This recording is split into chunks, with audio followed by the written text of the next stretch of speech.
Undiscovered enigmas. The journey begins beneath the veil of time, where shadows of ancient worlds linger in forgotten places.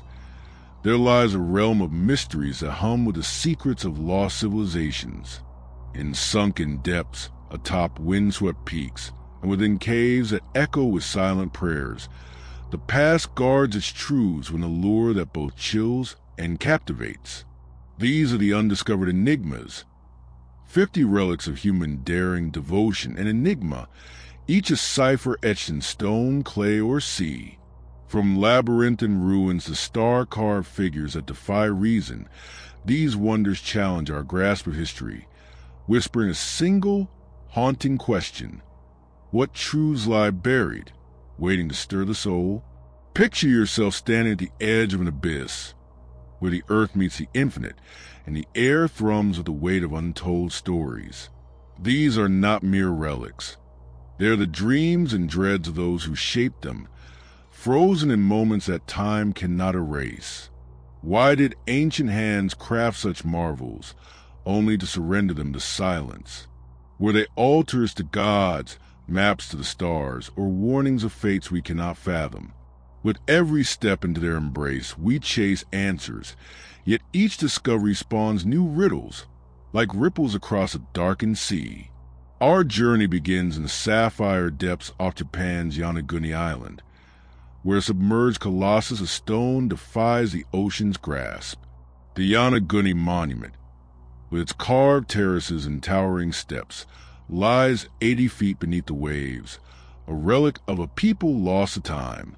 Is it a natural wonder sculpted by currents, or the sunken city of forgotten age, whispering of cataclysms 10,000 years old?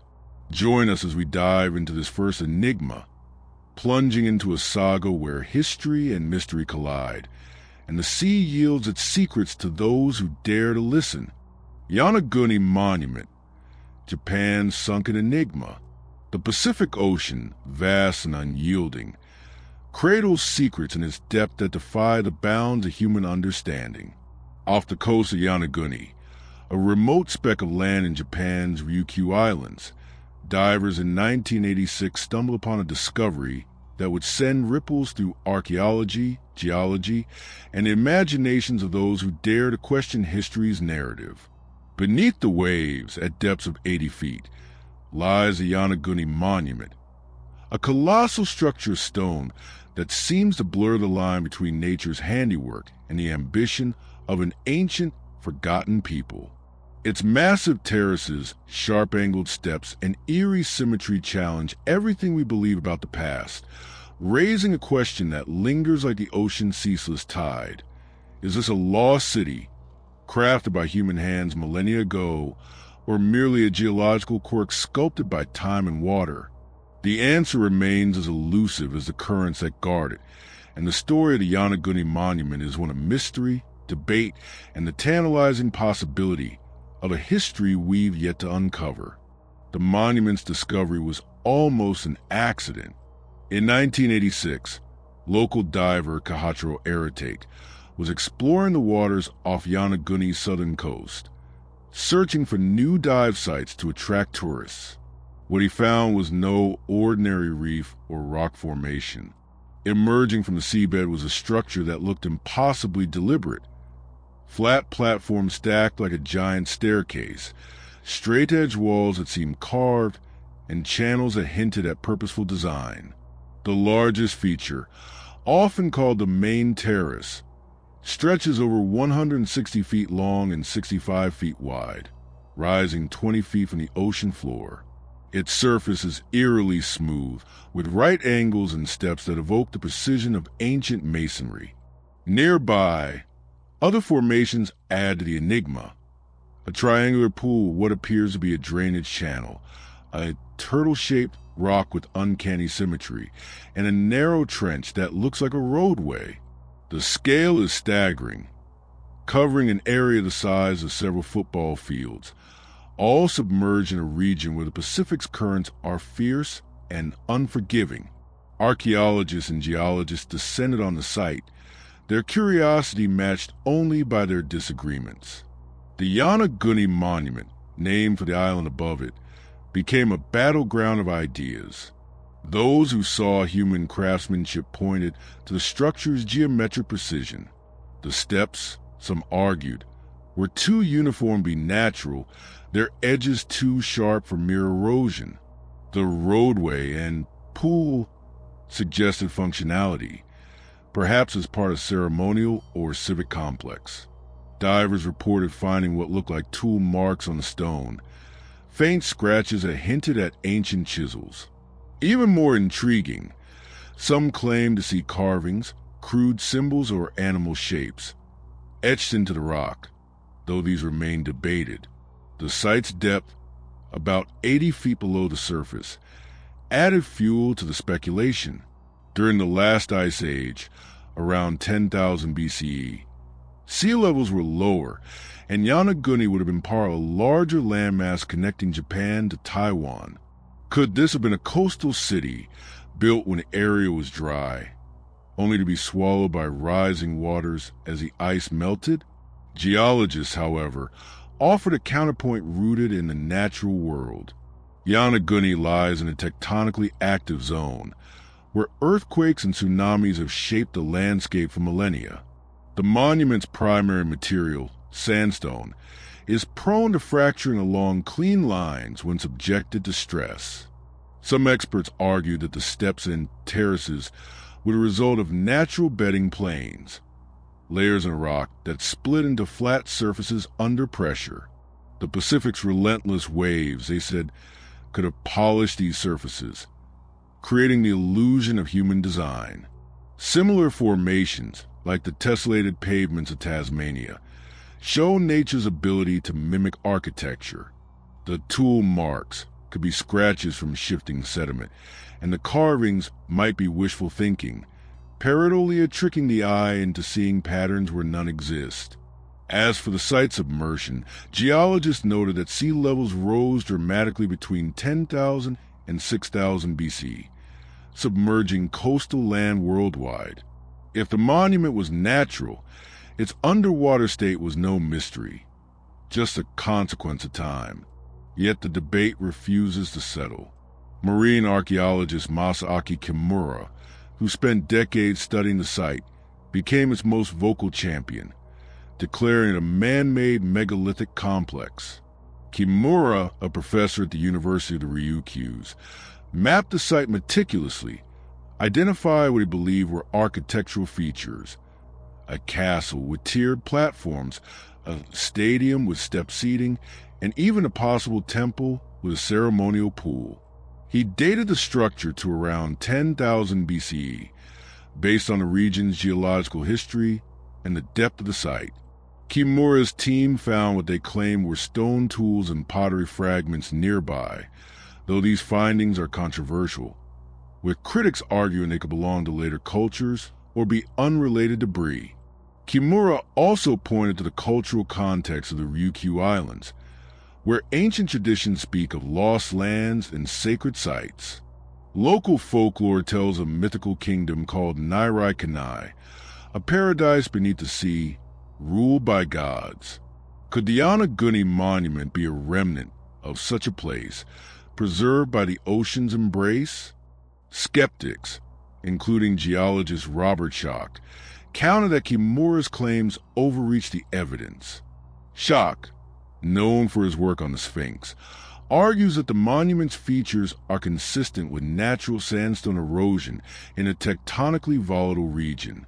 He acknowledges the site's striking appearance, but insists that no definitive artifacts, pottery, tools, or inscriptions prove human involvement. The roadway and pool, he suggests, could be natural channels carved by water flow, and the temple might be a misinterpretation of fractured rock.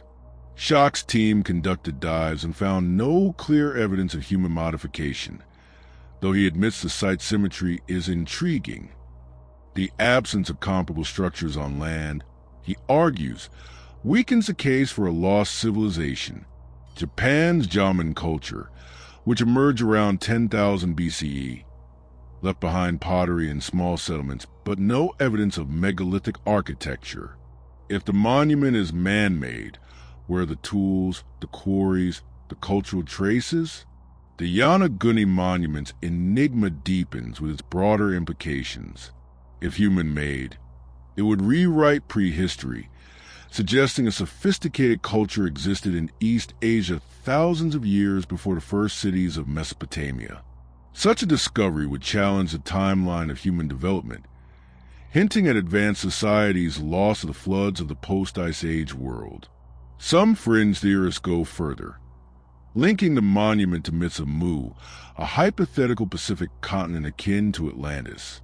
They point to similarities with other underwater structures, like the ruins off India's Gulf of Cambay, as evidence of a global network of ancient civilizations. Mainstream scholars dismiss these ideas, citing the lack of concrete artifacts and the dangers of romanticizing natural formations. Yet even they cannot fully explain the monument's allure, its ability to captivate, to make us question whether history has overlooked a chapter of our past. The site's inaccessibility adds to its mystique. Yanaguni's waters are treacherous, with strong currents and unpredictable weather-limiting dives to a few months each year. Only experienced divers can explore the monument, and even then visibility is often poor, cloaking the stones in a haze of silt and shadow.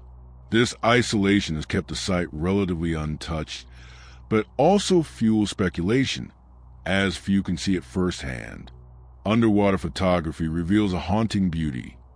Sunlight filtering through the depths, illuminating steps that seem to lead nowhere, walls that stand defiant against the sea.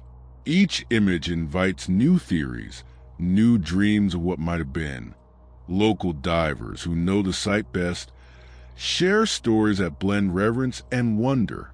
Some claim to have seen faint carvings of fish or faces, though these are undocumented. Others speak of an eerie stillness around the monument, as if the ocean itself guards its secrets. The Ryukyu Islands, steeped in animist traditions, view the sea as a realm of spirits. For the people of Yanaguni, the monument is more than a curiosity. It's a bridge to the divine, a place where the mortal and the eternal meet. Whether they believe it was built by gods, ancestors, or nature, they treat it with respect, a silent acknowledgement of its power to unsettle. The Yanaguni Monument refuses to yield its truth, standing as a testament to the limits of our knowledge. It is neither fully natural nor undeniably human, existing in a liminal space where science and imagination collide. Each dive, each study, adds to the debate but brings no closure. Perhaps that is its greatest gift, to remind us that the past is not a closed book but a vast, uncharted sea, full of wonders waiting to be explored. As the Pacific's waves crash over its silent stones, the monument beckons, daring us to dive deeper, to seek answers in the shadows of history. And so, the story of the Yanaguni Monument flows onward, like the currents that cradle it, carrying us to another enigma, another riddle buried in time. Across the world, in the shadowed halls of an Italian cathedral, a faint image on a cloth whispers of faith, deception, and a mystery that has haunted centuries. Shroud of Turin, the cloth that defies time. In the heart of Turin, Italy, within the shadowed sanctity of the Cathedral of St. John the Baptist, lies an artifact that has ignited centuries of awe, skepticism, and unrelenting debate. The Shroud of Turin, a 14-foot-long strip of linen bearing the faint, ghostly image of a crucified man, stands as one of history's most enigmatic relics. Its surface, yellow by time, carries marks that seem to whisper a moment frozen in eternity, wounds, bloodstains, and a face etched with silent suffering. For some, it is a sacred burial cloth of Jesus Christ, imprinted with his image through a miracle beyond science. For others, it is a medieval masterpiece of deception, crafted to captivate the faithful. The truth of the shroud remains maddeningly elusive, a puzzle that weaves together faith, forensics, and the fragile threads of history. As we unravel its story, we find ourselves caught in a web where every clue raises more questions, and every answer slips through our grasp like the dust of ages. The shroud's documented history begins in the 14th century when it surfaced in the French town of Lire around 1354. A knight named Geoffroy de Charny presented it to a local church, claiming it was a burial cloth of Christ. The cloth, he said, had been passed down through sacred hands, though its origins were vague. From the start, it stirred controversy. A 1389 memorandum from Bishop Pierre d'Arcis to Pope Clement VII denounced it as a forgery, alleging that an artist had confessed to painting it to exploit pilgrims' devotion. Yet the shroud's allure only grew. It changed hands through European nobility, surviving wars and fires, until it was enshrined in Turin in 1578 by the House of Savoy. Today, it rests in a climate control case, displayed rarely to protect its fragile fibers, drawing millions who seek to glimpse its mystery. The shroud itself is a marvel of subtlety, measuring 14.3 feet long and 3.7 feet wide. It bears two images, a faint straw-colored outline of man's front and back, as if the cloth were wrapped around a body. The figure, roughly 6 feet tall, shows signs of crucifixion, wounds on the wrists and feet, scourge marks across the back, and a puncture on the side. A haunting face, with closed eyes and serene expression, gazes out from the linen. Bloodstains, reddish-brown, mark the wounds, and faint traces of what appear to be thorns encircle the head. The image is not painted in the traditional sense. No brushstrokes or pigments are evident under scrutiny. Instead, it seems to be a surface discoloration, penetrating only the topmost fibers of the linen, as if scorched or chemically altered. This delicate imprint, barely visible in normal light, becomes startlingly clear in photographic negatives, revealing details that defy easy explanation.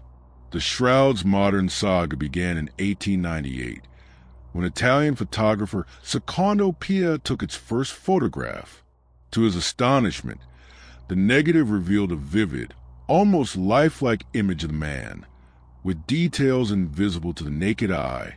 The discovery electrified the world, transforming the shroud from a religious relic into a scientific enigma.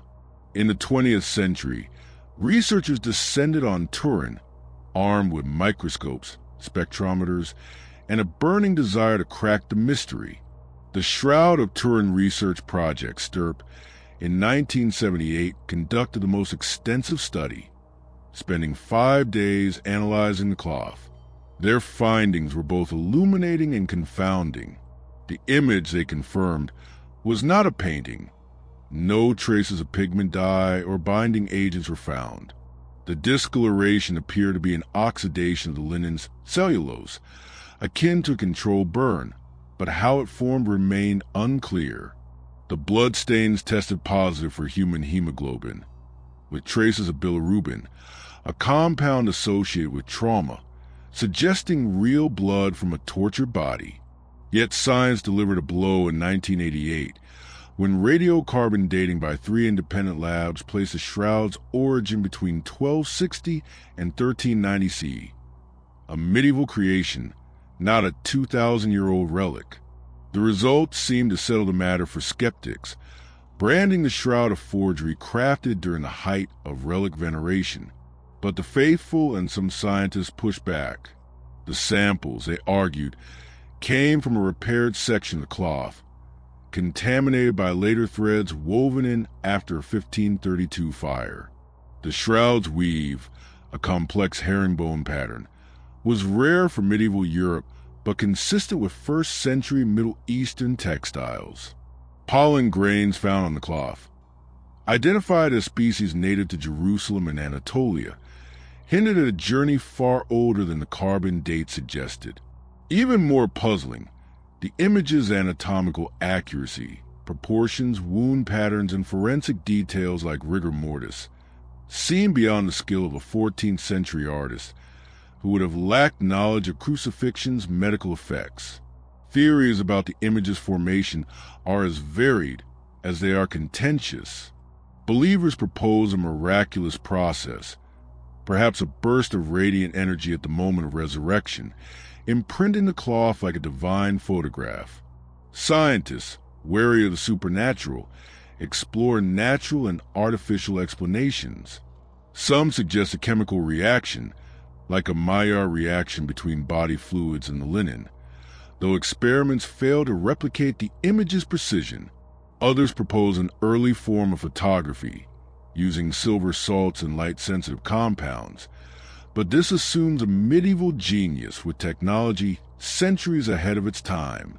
A controversial theory by chemist Raymond Rogers posits that the image is a starch-based residue from the cloth's manufacture, altered by body vapors.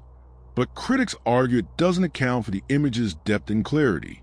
Each hypothesis stumbles against the shroud's refusal to conform, its image-defying replication even with modern tools. Forensic analysis adds layers to the mystery. The blood stains, analyzed in the 1980s, show AB blood type and signs of clotting, consistent with real wounds. The scourge marks, over 100 lash-like injuries, match the Roman flagrum, a whip studded with bone or metal.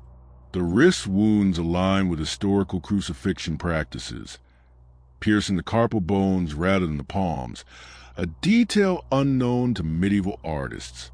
Pollen studies, conducted by Swiss criminologist Max Free, identified 58 plant species, including Gundelia tournefortii, a thorny plant native to Jerusalem's springtime, suggesting the shroud was once in the Holy Land.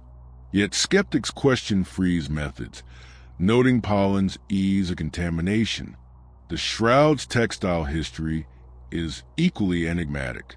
Its linen, woven from flax, shows traces of cotton from the Middle East, rare in medieval Europe. Some argue it resembles fabrics from Masada, a first-century Jewish fortress, but others see it as a common medieval weave. The shroud's cultural impact is undeniable. For centuries, it has inspired devotion, drawing pilgrims who see it as a tangible link to Christ's passion. Its exhibitions, rare and tightly controlled, attract millions, each gazing at the faint image with a mix of reverence and curiosity. The Catholic Church, while not officially endorsing its authenticity, guards it as a provocative icon, a catalyst for reflection. Yet the shroud also fuels skepticism, with critics pointing to the medieval relic trade, when bones, splinters, and cloths were fabricated to profit from faith. The 1389 bishop's letter, calling it a cunningly painted fraud, looms large in this narrative, though no artist has been definitively named. Some propose Leonardo da Vinci as the forger, citing his anatomical knowledge and experimental genius, but Leonardo was born a century after the shroud's first appearance. The shroud's enigma lies in its ability to resist closure. Every scientific advance, X-rays, DNA analysis, 3D imaging, reveals new details but no final answer. In 2015, researchers claimed the image showed nanoparticles of creatinine, linked to severe trauma. Yet this only deepened the debate. The shroud's bloodstains, image, and pollen form a tapestry of clues that point in conflicting directions, ancient and medieval, sacred and secular. Its power is not in certainty, but in its ambiguity, forcing us to confront the limits of knowledge and the pull of belief. Is it a relic of the divine, capturing a moment of transcendence, or a human creation, a testament to ingenuity and faith? The linen offers no confession, only a silent challenge to keep searching. As the shroud of Turin rests in its silver case, its faint image gazing through the centuries, it weaves a story that transcends time, drawing us into a dance of doubt and wonder. But the world holds other mysteries, equally haunting, equally defiant. Far across the globe, in the highland of Bolivia, a ruin of impossible stonework beckons, its precision whispering of a past we cannot fully grasp. Pumapunku, Bolivia's impossible stones. High in the desolate highlands of Bolivia, where the air is thin and the winds howl across the Andes, lies a ruin that defies the very laws of ancient engineering. Pumapunku, a sprawling complex of shattered stones near the shores of Lake Titicaca, stands as a monument to a forgotten genius. Or perhaps something stranger. Its massive blocks, some weighing over 100 tons, are carved with precision that seems to mock the tools of their time, fitted together with such exactness that modern engineers marvel and skeptics falter. Dating to around 500 to 1000 CE, Pumapunku is part of the Tiwanaku culture, a civilization that once thrived in these harsh altitudes. Yet the site's flawless stonework, its intricate designs, and its sudden abandonment weave a tapestry of questions that no scholar has fully unraveled. Is Pumapunku the work of human hands pushed to unimaginable limits, or does it hint at a lost technology, a lost people, or even a lost world? As we walk its broken paths, the stones themselves seem to whisper, daring us to uncover a truth buried in the dust of centuries. The ruins of Pumapunku, whose name means Gate of the Puma in the Aymara language, lie within the larger Tiwanaku archaeological site, a once thriving city that was the heart of a pre-Inca empire, discovered in the 19th century by European explorers. Pumapunku stunned early visitors with its sheer audacity. The site is a chaos of scattered blocks, as if a giant's hand swept through, toppling what was once a grand structure. Yet amid this destruction, the stones tell a story of astonishing craftsmanship. The primary material is andesite, a hard volcanic rock, and red sandstone, both quarried miles away. Some blocks are colossal. One, known as the H block, weighs an estimated 130 tons, the equivalent of a modern locomotive. Others are smaller but no less remarkable, carved with geometric patterns, grooves, and interlocking shapes that suggest a modular design, like pieces of an ancient puzzle. What sets Pumapunku apart is its precision. The stones are cut with flat surfaces and right angles so perfect they seem machined. Some feature T-shaped slots and circular drill holes, each identical, as if produced by a modern CNC router. The famous H-blocks, named for their shape, have grooves and niches that fit together like Lego, requiring tolerances of less than a millimeter. This level of accuracy is staggering for a culture using bronze and stone tools, which struggle to cut andesite's density. The blocks were polished to a mirror-like finish, and some bear intricate carvings, spirals, zigzags, and step motifs that hint at symbolic or functional roles. The site's layout, though disrupted, suggests a complex of platforms, courtyards, and possibly a temple, oriented with astronomical precision to the cardinal directions. Archaeologists attribute Pumapunku to the Tiwanaku culture, which flourished from around 300 CE until its decline around 1000 CE. Tiwanaku was a sophisticated society, with irrigation systems, vibrant ceramics, and trade networks stretching to the Pacific coast. Spanish chroniclers, like Pedro Cieza de Leon in the 16th century, recorded Aymara legends claiming Pumapunku was built by gods or giants before the Inca, a place so ancient even the Tiwanaku revered it. Excavations reveal that the site was a ceremonial or civic center, possibly linked to rituals honoring the sky god Viracocha. Radiocarbon dating of organic material places construction between 500 and 600 CE, though some argue parts could be older based on the stone's weathering and the site's deep sediment layers. The mystery of Pumapunku lies in its construction. How did the Tiwanaku quarry, transport, and shape these stones? Andesite quarries lie 10 miles away, across rugged terrain, and sandstone sources are even farther, up to 50 miles. Moving 100-ton blocks without wheels or draft animals seems a Herculean feat. Mainstream theories suggest that Tiwanaku used sledges, rollers, and ramps, with thousands of laborers dragging stones over earthen causeways.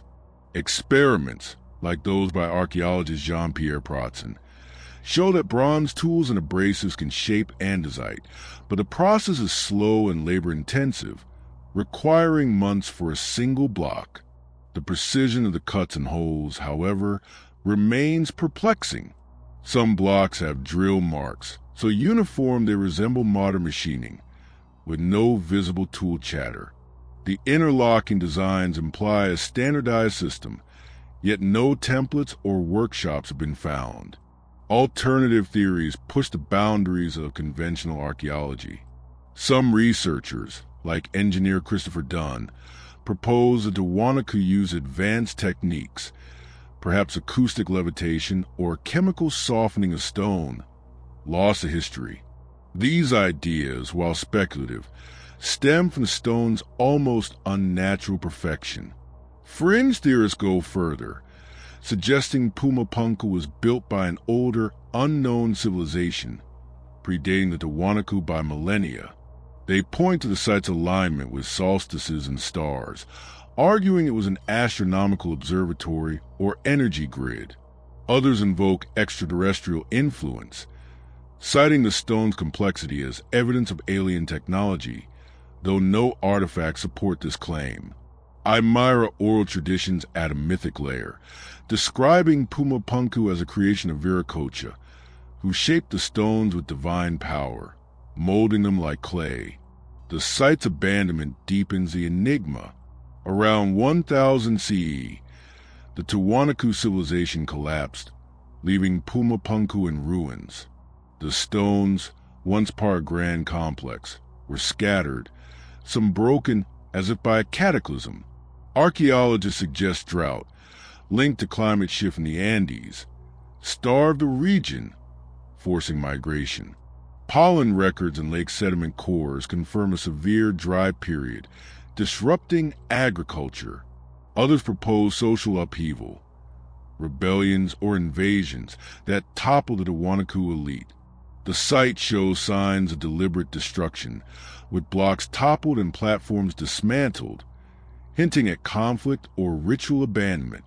Spanish records mention locals looting stone for colonial buildings, further obscuring the original layout. Yet no written records, not even in the Tiwanaku's not-based Quipu system, explain why Pumapunku was forsaken. Pumapunku's stones bear silent witness to their own strangeness. The H-blocks, with their precise grooves, suggest a modular system, perhaps for rapid assembly or seismic resistance, a feature eerily prescient, as the Andes are earthquake-prone. The drill holes, some less than an inch wide, penetrate andesite with consistency that baffles engineers. Were they for metal clamps, decorative inlays, or something else? The carvings, with their geometric rigor, resemble nothing else in Tiwanaku art, hinting at a distinct purpose, perhaps sacred, perhaps practical. The site's orientation, aligned with celestial events, suggests a culture obsessed with the cosmos, yet no observatories or star charts survive. The absence of tools, molds, or debris at the site is equally puzzling, as if the builders vanished with their secrets. The global context of Pumapunku fuels speculation. Similar precision stonework appears in distant cultures: Egypt's pyramids, Peru's Sacsayhuaman. Turkey's Göbekli Tepe, raising questions about shared knowledge or coincidence. The Tiwanaku traded with coastal peoples, exchanging obsidian and coca, but no evidence links them to far-flung civilizations. Yet the stone's craftsmanship feels out of place, a leap beyond the bronze tools of their era. Some argue Pumapunku was a collaborative project, built by a multi-ethnic workforce under a visionary leader. Others see it as an inheritance, a relic of an older culture the Tiwanaku repurposed. The lack of inscriptions, unlike the Maya or Inca, leaves these ideas untested, floating in the realm of possibility. Today, Pumapunku is a wind-swept ruin, its stones weathered by centuries of rain and frost. Tourists wander its scattered blocks, dwarfed by their scale, while archaeologists continue to map its fragments. Drones and ground-penetrating radar reveal buried structures, hinting at a larger complex still hidden. Yet each discovery only deepens the mystery, as the stones refuse to confess their maker's methods or motives. For the Aymara, Pumapunku is a sacred place, a link to ancestors and gods. They tell of a time when the earth was young and giants walked the highlands, shaping the world with powers now forgotten, whether myth or memory. Their stories echo the site's ability to unsettle, to make us question the boundaries of human achievement. Pumapunku stands as a riddle carved in stone, its precision a challenge to our understanding of the past. It is a place where the impossible feels tangible, where the line between human and divine blurs. As the Andean winds sweep across its broken terraces, they carry a whisper of truth we may never grasp, urging us to look beyond the ruins to the shadows of history. But the world is vast, and other enigmas call. Across the Pacific, in the ancient soils of Japan, peculiar clay figures with alien-like eyes await, their shattered forms guarding a secret as old as time itself. Doga figurines, Japan's enigmatic clay figures. In the ancient soils of Japan, where the roots of history twist deep into the earth, a collection of peculiar clay figures stands as a haunting testament to a culture long vanished. The Dogo figurines, crafted by the Jaman people between 10,000 and 300 BC, emerged from the shadows of prehistory with an eerie presence. These small humanoid statues, with their goggle-like eyes, exaggerated hips, and otherworldly features, seem to stare across millennia, as if guarding secrets no modern mind can fully grasp. Found in graves, villages, and ritual sites across the Japanese archipelago, the Dogu are among the oldest ceramic artifacts known to humanity, their purpose shrouded in a fog of mystery. Were they gods, spirits, or talismans of forgotten faith? Why were so many deliberately broken, their fragments scattered like offerings to an unseen force? The Dogu Island gazes challenges to unravel a story that blends art, spirituality, and the faint echoes of a world we can only imagine, drawing us into a realm where the line between human and divine blurs. The Jaman period, named for the cord-marked pottery that defines it, spans a remarkable stretch of time, from the end of the last ice age to the dawn of rice agriculture in Japan. The Jaman were hunter-gatherers, living in small, semi-sedentary communities, sustained by fishing, foraging, and hunting in Japan's lush forests and coastal waters. Their culture, one of the longest lasting in human history, left behind a rich legacy of artifacts, but none are as enigmatic as the Dogu. These figurines, ranging from a few inches to over a foot tall, are crafted from fired clay, a testament to the Jaman's early mastery of ceramics, predating many ancient civilizations. Over 18,000 Dogu have been unearthed, primarily in northern Japan, with concentrations in Tohoku and Hokkaido, though fragments appear as far south as Kyushu. Their discovery, beginning in the 17th century and intensifying during 19th century excavations, opened a window into a culture that left no written records, only the cryptic forms of their clay creations. The Dogu are striking in their diversity and strangeness. Most depict humanoid figures, often female, with exaggerated features, wide hips, narrow waists, and small, pointed breasts, suggesting fertility or motherhood. Their faces are their most arresting trait. Large, almond-shaped eyes, often likened to goggles, give them an alien-like appearance, framed by heart-shaped or triangular heads. Some have slit-like mouths or no mouths at all, adding to their otherworldly aura. Their bodies are adorned with intricate patterns, spirals, zigzags, and cord-like impressions, etched into clay before firing. Many were what appeared to be garments or armor, with raised ridges resembling straps or belts. The Shikoki Dogu, a famous example from Miyagi Prefecture, sports oversized eyes and a helmet-like head, its expression both serene and unsettling. Others, like the Venus of Jamin from Chino Nagano, have a rounded, pregnant-like form, evoking life and creation. The figurine's craftsmanship is remarkable for a Stone Age culture. The Jamin shaped the doga by hand, using wet clay mixed with plant fibers or crushed shells for strength. The figures were fired in open pits at temperatures up to 800 degrees Celsius, a process requiring precise control to avoid cracking. Some show signs of repair, with cracks mended before firing, indicating their value to their makers. The patterns, pressed or incised into the clay, suggest a symbolic language, perhaps tied to rituals or social status, but their meaning remains elusive. The dogu-esque sizes vary, from pocket-sized amulets to larger statues, possibly displayed in communal spaces. Their surfaces, often polished or painted with red ochre, hint at ceremonial use, glowing faintly in the firelight of Jamin villages. The greatest mystery of the dogu lies in their purpose.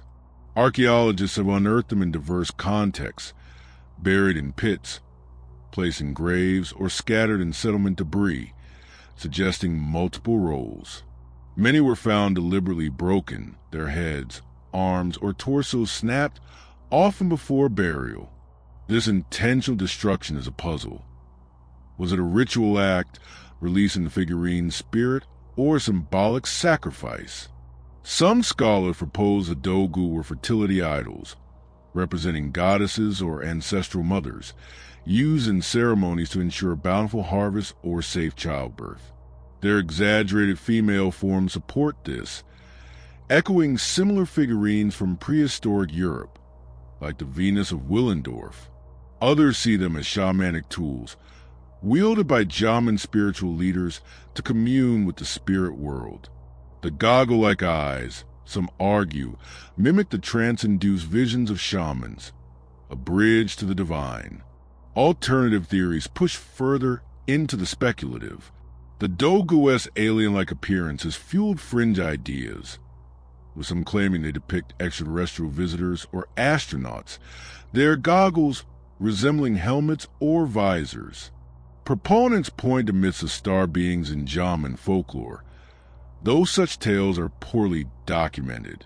More grounded theories suggest the dogu were healing talismans, broken to cure ailments by transferring sickness to clay. Ethnographic parallels among modern Ainu communities, descendants of Jamin-related groups, describe clay figures used in rituals to banish evil spirits. Yet no single theory accounts for the dogu-esque varied forms and contexts, were they personal amulets, communal idols, or offerings to gods. The Jamin's lack of writing leaves us guessing, their beliefs locked in clay. The figurine's archaeological context offers tantalizing clues. Many were found in circular pits, sometimes with other offerings like stone tools or animal bones, suggesting ritual deposits. In graves, dogu often accompany women or children, hinting at protective or funerary roles. At sites like Kimagaoka and Aomori, hundreds of fragments were scattered across a settlement, as if discarded after use. The breakage pattern is consistent, heads and limbs snapped at weak points, rarely by accident. Some figurines show wear, as if handled frequently, while others were buried pristine, perhaps created for a single rite. Radiocarbon dating places the earliest dogu around 10,000 BC, with styles evolving over millennia, from simple forms to the elaborate Shikoki dogu of the final Jamin, 1000 to 300 BC. This evolution suggests a deepening cultural significance, but the Jamin's transition to the Yayoi period, with its rice farming and bronze tools, saw the Dogu vanish, their tradition abandoned. The Jaman themselves add depth to the mystery. Living in harmony with Japan's forests and seas, they built pit houses, fished with harpoons, and wove intricate baskets. Their pottery, among the world's oldest, was both functional and artistic, decorated with cord patterns that inspired the Dogu's designs. Their spiritual world, inferred from burial sites and stone circles, was animistic, revering mountains, animals, and celestial forces. The Dogu likely played a central role in this cosmology, perhaps as mediators between the living and the unseen. Local legends, preserved in Tohoku's rural communities, speak of clay beings imbued with life, created by ancestors to ward off calamity. These stories, though fragmented, echo the figurines' aura, their broken forms a testament to a power too great to remain whole. The Dogu-esque global parallels invite broader questions. Similar clay figurines appear in Neolithic cultures worldwide, from Anatolia's Catalhook to China's Hongshan, suggesting a shared impulse to sculpt the human form. Yet the Dogu-esque goggle-eyed distinctiveness sets them apart, a uniquely Jaman expression. Their disappearance with the Yayoi period, around 300 BCE, mirrors the Jaman's cultural shift as agriculture and new beliefs reshaped Japan. Were the Dogu tied to a fading worldview, rendered obsolete by rice fields and bronze? Or did their makers carry their secrets elsewhere, lost to the tides of history? Today, the Dogu captivate museum visitors, their eerie forms displayed in Tokyo, Aomori, and beyond. Each figure, with its silent stare, seems to challenge our assumptions about prehistoric art and belief. Archaeologists continue to excavate Jaman sites, uncovering new fragments, but the figurine's purpose remains a shadow, flickering just beyond reach. For Japan's rural communities, the Dogu are more than relics. They are ancestors, spirits, a link to a time when the earth was alive with magic. Their broken bodies, scattered across millennia, speak of a culture that saw the divine in clay, shaping figures that still haunt our imagination. As the Dogu stand in their silent vigil, their goggle eyes gazing into eternity, they weave a tale of mystery and wonder, urging us to peer into the depths of prehistory. But other enigmas beckon, calling us across the world to the sands of Egypt, where a lost queen's tomb hides, its secrets guarded by the desert's unyielding embrace. Tomb of Nefertiti, Egypt's lost queen. In the sun-scorched sands of Egypt, where the Valley of the Kings cradles the secrets of pharaohs, one mystery looms large in the rest, its allure undimmed by centuries of searching. The Tomb of Nefertiti, the enigmatic queen of the 14th century BCE, remains one of archaeology's greatest unsolved riddles. Her name, meaning the beautiful one has come, echoes through history as a symbol of power, beauty, and revolution, yet her final resting place eludes us, hidden somewhere beneath the desert's unyielding gaze. Known for her iconic bust, with its serene eyes and swan-like neck, Nefertiti was no ordinary queen. She was a co-regent, perhaps even a pharaoh, who reshaped Egypt's religion alongside her husband, Akhenaten. Ancient texts hint at a grand mausoleum where she was buried with her lover, Mark Antony, but no trace of it has been found. Is her tomb concealed within the labyrinthine cliffs of Thebes, submerged beneath Alexandria's waves, or lost forever to time's relentless march? The quest for Nefertiti's resting place is a journey through Egypt's golden age, where every clue ignites hope and every dead end deepens the enigma, pulling us into a saga of ambition, loss, and the eternal allure of a queen who refuses to be forgotten. Nefertiti's story begins in the 18th dynasty, during Egypt's New Kingdom, a time of unparalleled wealth and power. Around 1353 BCE, she emerged as the great royal wife of Akhenaten, a pharaoh whose radical vision transformed the Nile's ancient land. Together, they abandoned Egypt's traditional gods, worshipping instead the sun disk, Aten, and founded a new capital, Amarna, in the desert. Nefertiti was no mere consort. Art from the period shows her wielding power equal to her husband, smiting enemies, leading rituals, and even wearing a pharaoh's blue crown. Some scholars believe she ruled as co-pharaoh under the name Ankheperure Nefertiti, and possibly as sole pharaoh after Akhenaten's death. Her influence was profound, but her fate is a shadow. By the 12th year of Akhenaten's reign, Nefertiti vanishes from records. Did she die, fall from favor, or ascend to the throne in disguise? The absence of her mummy or tomb fuels speculation, making her burial the holy grail of Egyptology. The search for Nefertiti's tomb centers on two key regions, the Valley of the Kings near Luxor and the coastal city of Alexandria. The valley, a royal necropolis carved into limestone cliffs, houses the tombs of pharaohs like Tutankhamun, Nefertiti's stepson or possible son. Ancient texts, including Plutarch's Life of Antony, suggest Nefertiti and Mark Antony were buried together in a grand mausoleum, though this likely confuses her with Cleopatra, a later queen. In the valley, archaeologists have long suspected Nefertiti's tomb lies undiscovered, perhaps hidden protected from looters. The 1922 discovery of Tutankhamun's intact tomb by Howard Carter raised hopes that other treasures awaited, but decades of digs have yielded only minor finds, until a tantalizing clue emerged in 2015.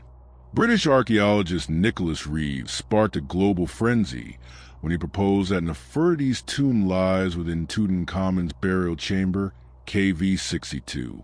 Using high-resolution scans, Reeves identified anomalies in the tomb's walls, faint lines suggesting sealed doorways. He theorized that KV-62, unusually small for a pharaoh, was originally Nefertiti's tomb, repurposed for Tutankhamun after his sudden death at 19. Nefertiti, Reeves argued, was buried as a pharaoh, her chamber expanded and then hidden when Tutankhamun's burial took precedence.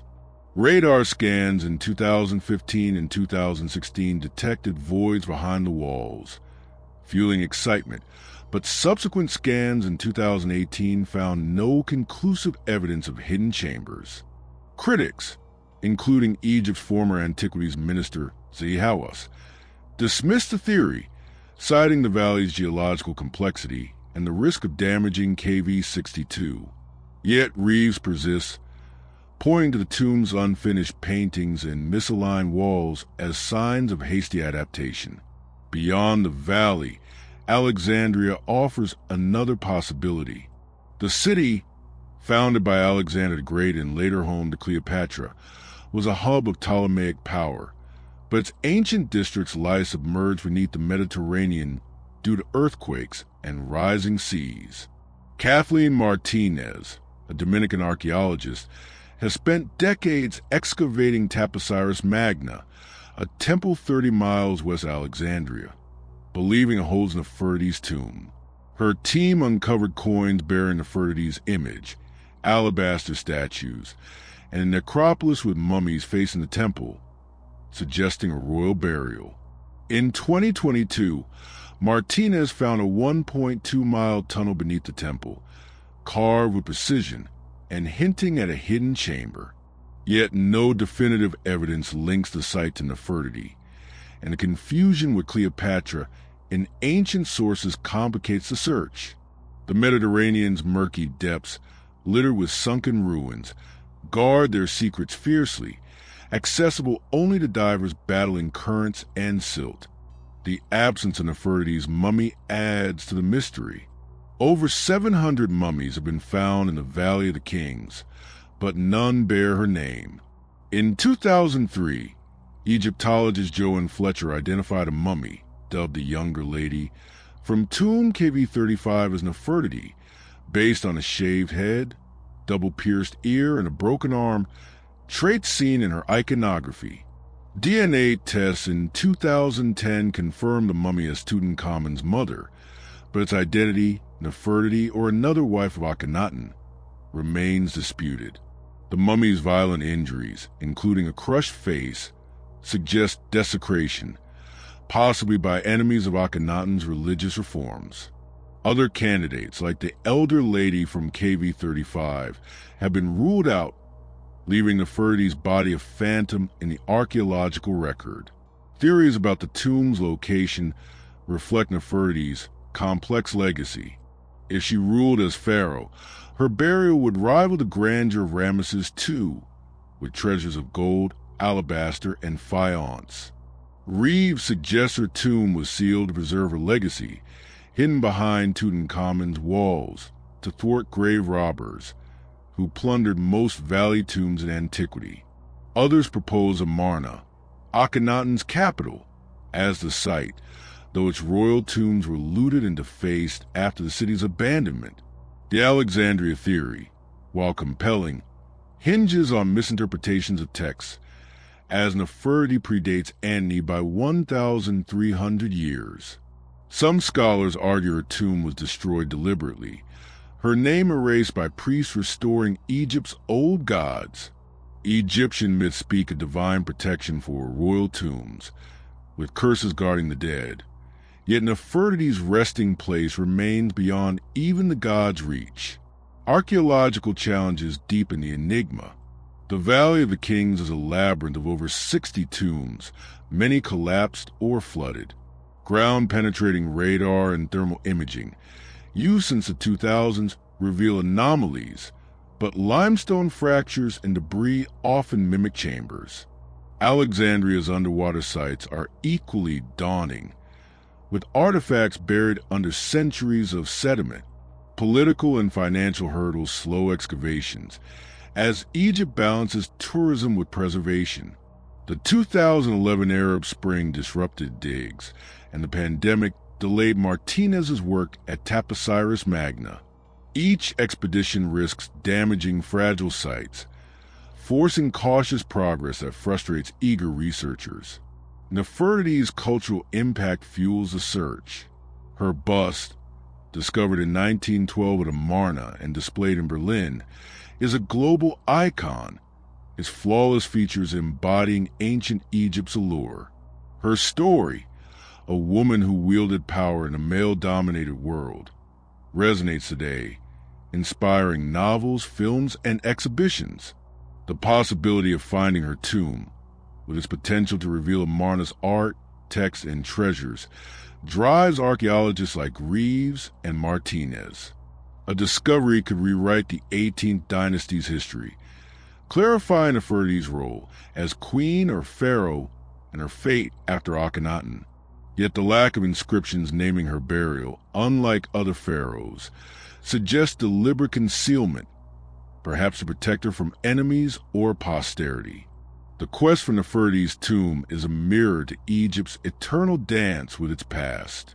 Each scan, each tunnel, brings hope of breakthrough, only to fade into ambiguity.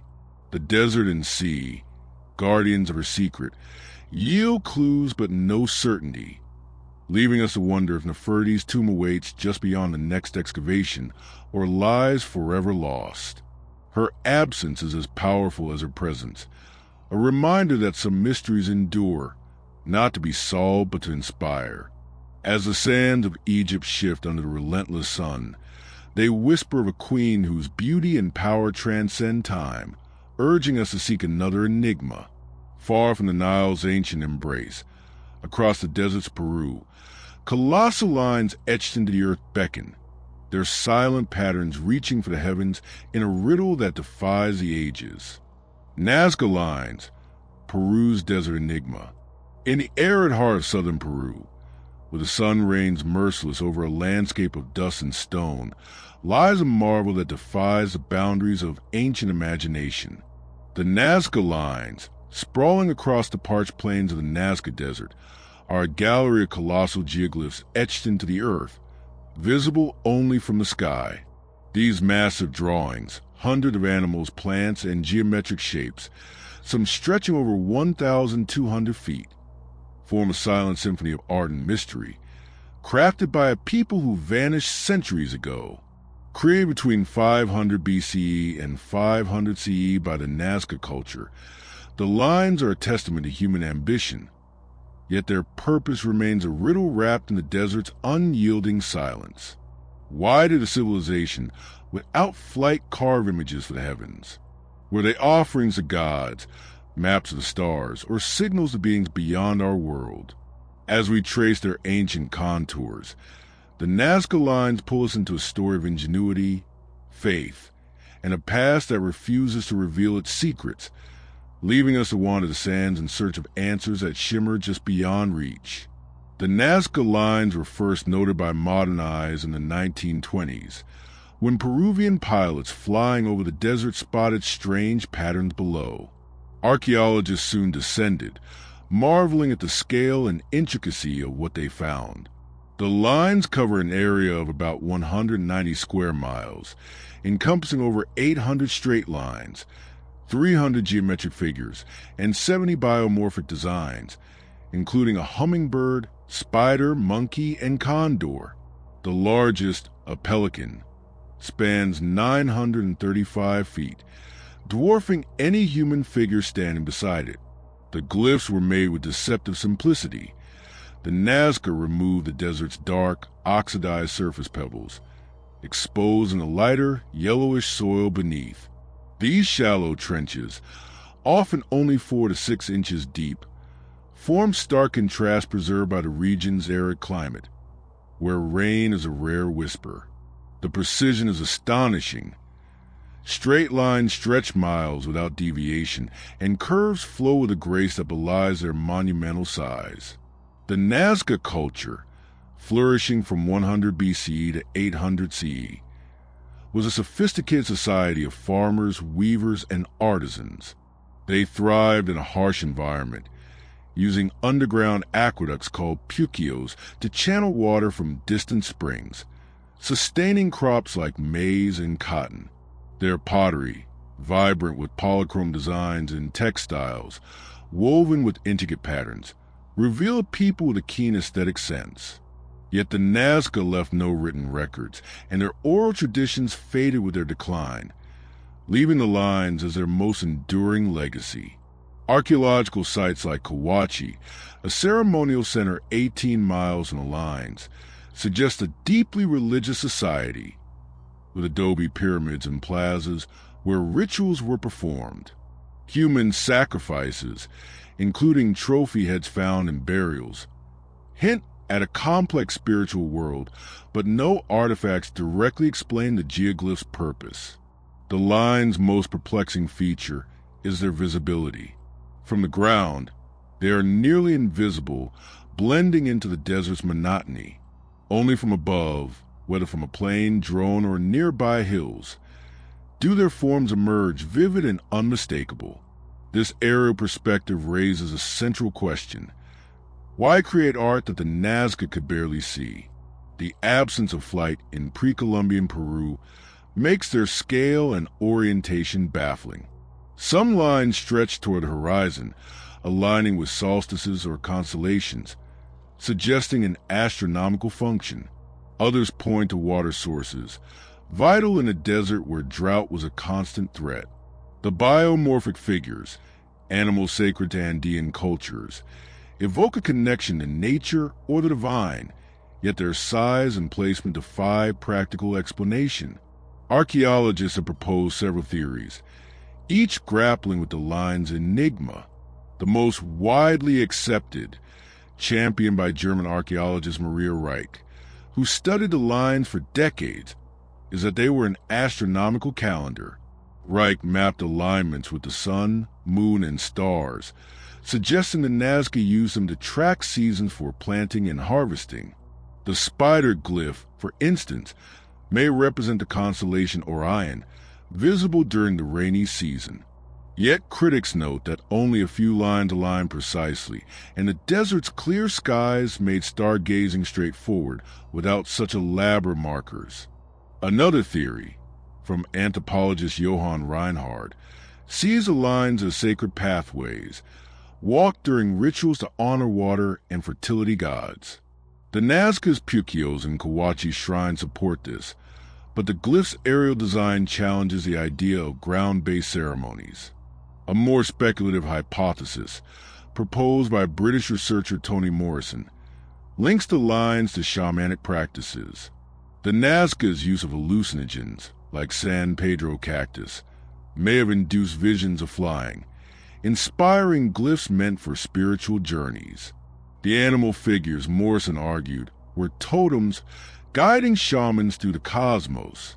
This theory, while evocative, lacks direct evidence, as no text or artifact depict such rituals.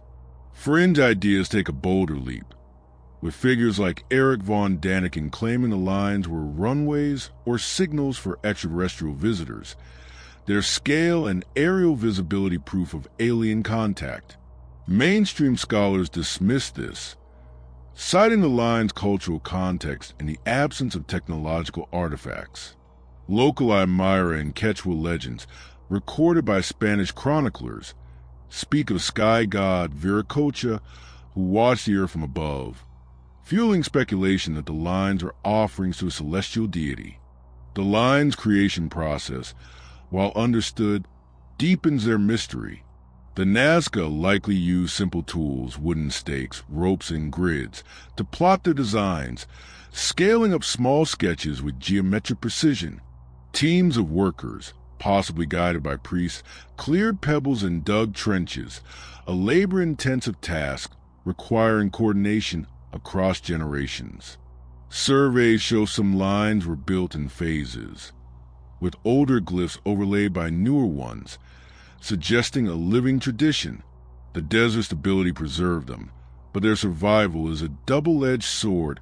Modern threats like mining, tourism, and climate change endanger the site. In 2014, Greenpeace activists damaged the area near the hummingbird glyph, sparking global outrage. UNESCO's 1994 designation as a World Heritage Site offers protection, but the lines remain vulnerable to erosion and human folly. The Nazca line's broader context invites comparison. Similar geoglyphs, like Chile's Atacama figures or England's Uffington White Horse, suggest a universal human urge to mark the earth, but none match the Nazca scale or aerial focus. The line's alignment with water sources and mountains ties them to Andean cosmology, where landscapes were sacred. Kawachi's excavated textiles, depicting birds and plants like those in the glyphs, hint a unified artistic vision. Yet the lines stand apart, their purpose distinct from temples or tombs. The Nazca's decline around 800 CE, possibly due to drought or social collapse, silenced their voices, leaving the lines as a final, cryptic testament. El Niño floods, evident in sediment records, may have devastated their irrigation systems, forced migration, but no records explain why the glyphs were abandoned. Technological advances have shed new light without resolving the puzzle. Drones and satellite imagery, used since the 2000s, reveal previously unseen lines, expanding the site's scope. In 2019, Japanese researchers discovered 143 new glyphs using AI, including a humanoid figure and a two-headed snake. Chemical analysis of the soil shows no trace of pigments, confirming the line's subtractive method. Yet these tools only deepen the question of intent. Why invest such effort in art for the sky? The line's preservation, a miracle of aridity, contrasts with their fragility, as tired tracks and footsteps can scar them for centuries. Local communities, descendants of the Nazca, view the lines with reverence, weaving them into tales of gods and ancestors, but their oral traditions offer no clear answers. The Nazca lines endure as a monument to human creativity and mystery, their silent forms stretching across the desert like a plea to the heavens. They challenge our understanding of ancient minds, forcing us to confront the limits of interpretation. Were they a calendar, a prayer, or a cosmic map? The desert offers no confession, only the stark beauty of lines that have outlasted their makers. As the sun sets over the Nazca Plains, casting long shadows across the hummingbird's wings, the glyphs seem to pulse with life, urging us to look upward and wonder. But the world holds other secrets, equally defiant, calling us to new horizons. Across the Andes and the highlands of Peru, massive stone walls rise with precision that defies time, their seamless joints whispering of a craft lost to the ages. Voynich manuscript, the book no one can read. In the quiet vaults of Yale University's Beinecke Rare Book Library, behind layers of glass and security, lies a small, unassuming volume that has baffled scholars, cryptographers, and dreamers for over a century. The Voynich manuscript, a 240-page parchment codex filled with cryptic text and bizarre illustrations, is a relic that seems to mock the very concept of understanding your name. Dated to the early 15th century, its pages brim with an unknown script, accompanied by drawings of fantastical plants, celestial diagrams, and enigmatic human figures, none of which align with any known culture or language. Is it a lost scientific treatise, a coded alchemical guide, a medieval hoax, or something stranger still?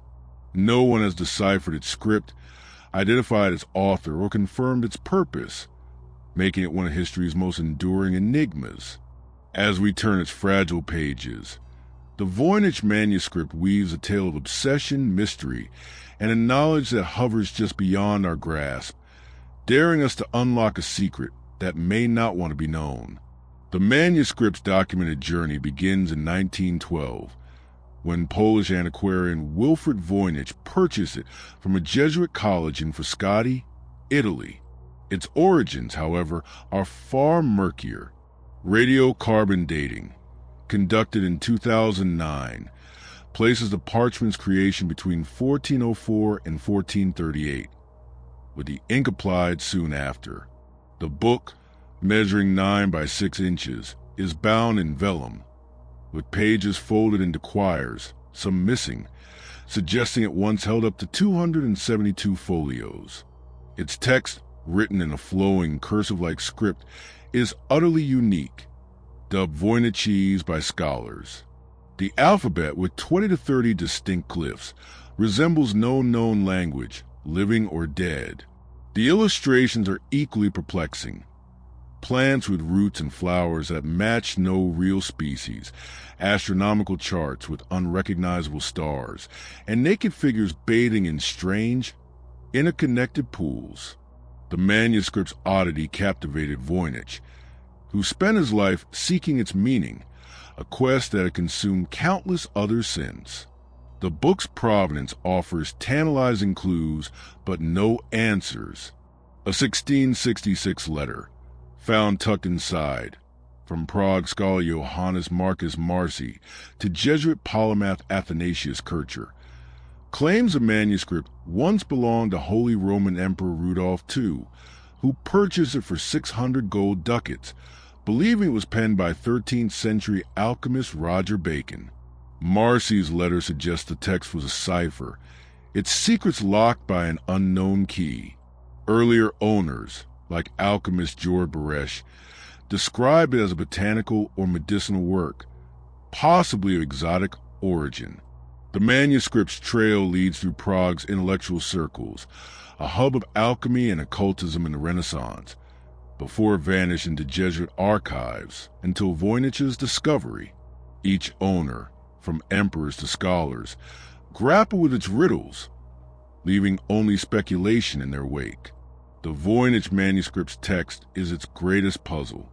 Voynichese flows in neat rows, with no punctuation or apparent grammar, yet statistical analysis reveals patterns. Words repeat in clusters, suggesting a structure akin to natural languages, but attempts to match it to Latin, Hebrew, or even constructed languages like Esperanto have failed. Cryptographers, From World War II codebreakers to modern AI researchers have tested every cipher system: substitution, transposition, Polybius squares, without success. Some argue it's a null cipher, meaningless text meant to deceive, but its consistency and length, over 170,000 glyphs, challenge this. Linguists like Stephen Bax propose it as a syllabic script, decoding fragments as plant names, but his translations remain unverified. The text resistance to decryption has led some to call it the holy grail of cryptography, a challenge that humbles even the sharpest minds. The illustrations, divided into 6 sections, deepen the mystery. The botanical section depicts plants with fantastical roots, leaves, and flowers, none matching known species. Some resemble real plants, like sunflowers or mandrakes, but their combinations are alien. The astronomical section shows circular diagrams with stars, moons, and zodiac-like symbols, yet the constellations don't align with known skies. The biological section, with its nude figures in green-tinted pools linked by tubes, evokes anatomy or alchemy, perhaps depicting bodily fluids or mythical springs. Other sections include cosmological charts, with swirling patterns and herbal pages, pairing plants with text. The recipes section, with short paragraphs and star-like markers, suggests instructions. But for what? The drawings, inked in 5 colors, are crude yet deliberate, as if illustrating a science no one remembers. Theories about the manuscript's purpose are as varied as its pages. Some scholars, like Yale's Lisa Fagan Davis, see it as a legitimate work, perhaps a herbal or medical compendium from a lost culture. Its botanical drawings, they argue, could describe plants from distant lands, like the Americas, unknown to 15th century Europe. The text might be a phonetic transcription of an unwritten language, such as a Turkic or East Asian dialect, preserved by a traveler or monk. Others, like cryptologist William Friedman, propose a deciphered alchemical text hiding recipes for elixirs or the philosopher's stone, a common practice in Renaissance Europe. The bathing figures might symbolize distillation or purification, key to alchemical lore. Yet no known alchemical symbols appear, and the plants defy identification, weakening this theory. Skeptics lean toward a hoax. Historian John Matthews Manley, in the 1920s, suggests it was a fraud crafted to swindle Rudolph II, exploiting his obsession with the occult. The text's randomness, some argue, mimics a cipher without encoding anything, a trick to inflate its value. The illustrations, with their fantastical elements, could be the work of a clever forger, blending real and invented imagery to dazzle buyers. Yet creating such a complex, consistent manuscript in the 1400s with no clear prophet seems unlikely. Parchment was costly, and the labor, hundreds of hours of writing and drawing, immense. Modern forgeries, like those by Luigi Serafini's Codex Seraphinianus, require vast effort. A medieval equivalent would be extraordinary. Statistical studies, showing Voynichi's similarity to natural languages, further challenge a hoax theory, suggesting intent beyond deception. Alternative ideas push the boundaries. Some link the manuscript to the Cathars, a 13th century heretical sect, proposing it as a coded scripture hidden from the Inquisition. Others see it as a proto-science fiction work, imagining unknown worlds, penned by a visionary like Leonardo da Vinci, though Leonardo's style differs. Fringe theories claim it's a record of extraterrestrial knowledge, with plants and stars from alien realms, though no evidence supports this. The manuscript's European origin, confirmed by its parchment and binding, ties it to the Renaissance, but its content feels untethered, as if from a parallel reality. Local legends from Prague speak of a cursed book that drove its readers mad, a myth born of its impenetrability. Modern technology has intensified the quest. In 2016, AI analysis by Canadian researchers suggested Voynichese resembles Hebrew, but their partial decryption, yielding phrases like "she makes recommendations," lack context. Infrared imaging reveals erased inscriptions, possibly owner's notes, but none crack the code. Chemical analysis of the ink and pigments shows materials common to 15th century Europe, ruling out later forgery. The manuscript's digitized pages, freely available online, have drawn amateur sleuths, from linguists to gamers, each offering new theories. Yet every breakthrough fizzles, as the text resists translation and the drawings defy categorization. The Voynich manuscript's cultural impact is profound. It has inspired novels like Deborah Harkness's A Discovery of Witches and films, feeding our fascination with the unknowable. Its pages, hauntingly beautiful, evoke a lost world of knowledge, whether real or imagined. For scholars, it's a humbling reminder of history's gaps. For dreamers, a canvas for infinite possibilities. The Beinecke Library, its home since 1969, displays it sparingly, its fragility a metaphor for its fleeting truths. Each viewer, peering through the glass, feels the weight of its mystery, a book that speaks without being understood, a relic that exists to confound. As the Voynich manuscript rests in its silent vault, its cryptic script glowing faintly under scholarly lamps, it weaves a story of human curiosity and the limits of knowing. It is a mirror reflecting our desire to conquer the unknown, yet remains a locked door, its key lost to time. But other mysteries call, their shadows stretching across the world. In the sun-baked ruins of southern Africa, a city of stone rises, its walls whispering of a kingdom that vanished without a trace. Great Zimbabwe, Africa's lost city of stone. In the rolling hills of southern Zimbabwe, where savanna stretches beneath an endless African sky, stand the weathered ruins of a city that once pulsed with life and power. Great Zimbabwe, a sprawling complex of stone walls and towers built between the 11th and 15th century CE, is a testament to a sophisticated civilization that thrived in the heart of southern Africa. Its mortarless granite walls, some rising 36 feet and stretching over 800 feet, were crafted with precision that rivals the world's great wonders, yet the people who built it vanished, leaving behind a legacy shrouded in mystery. Why was this vibrant trade hub, rich in gold and ivory, abandoned so abruptly?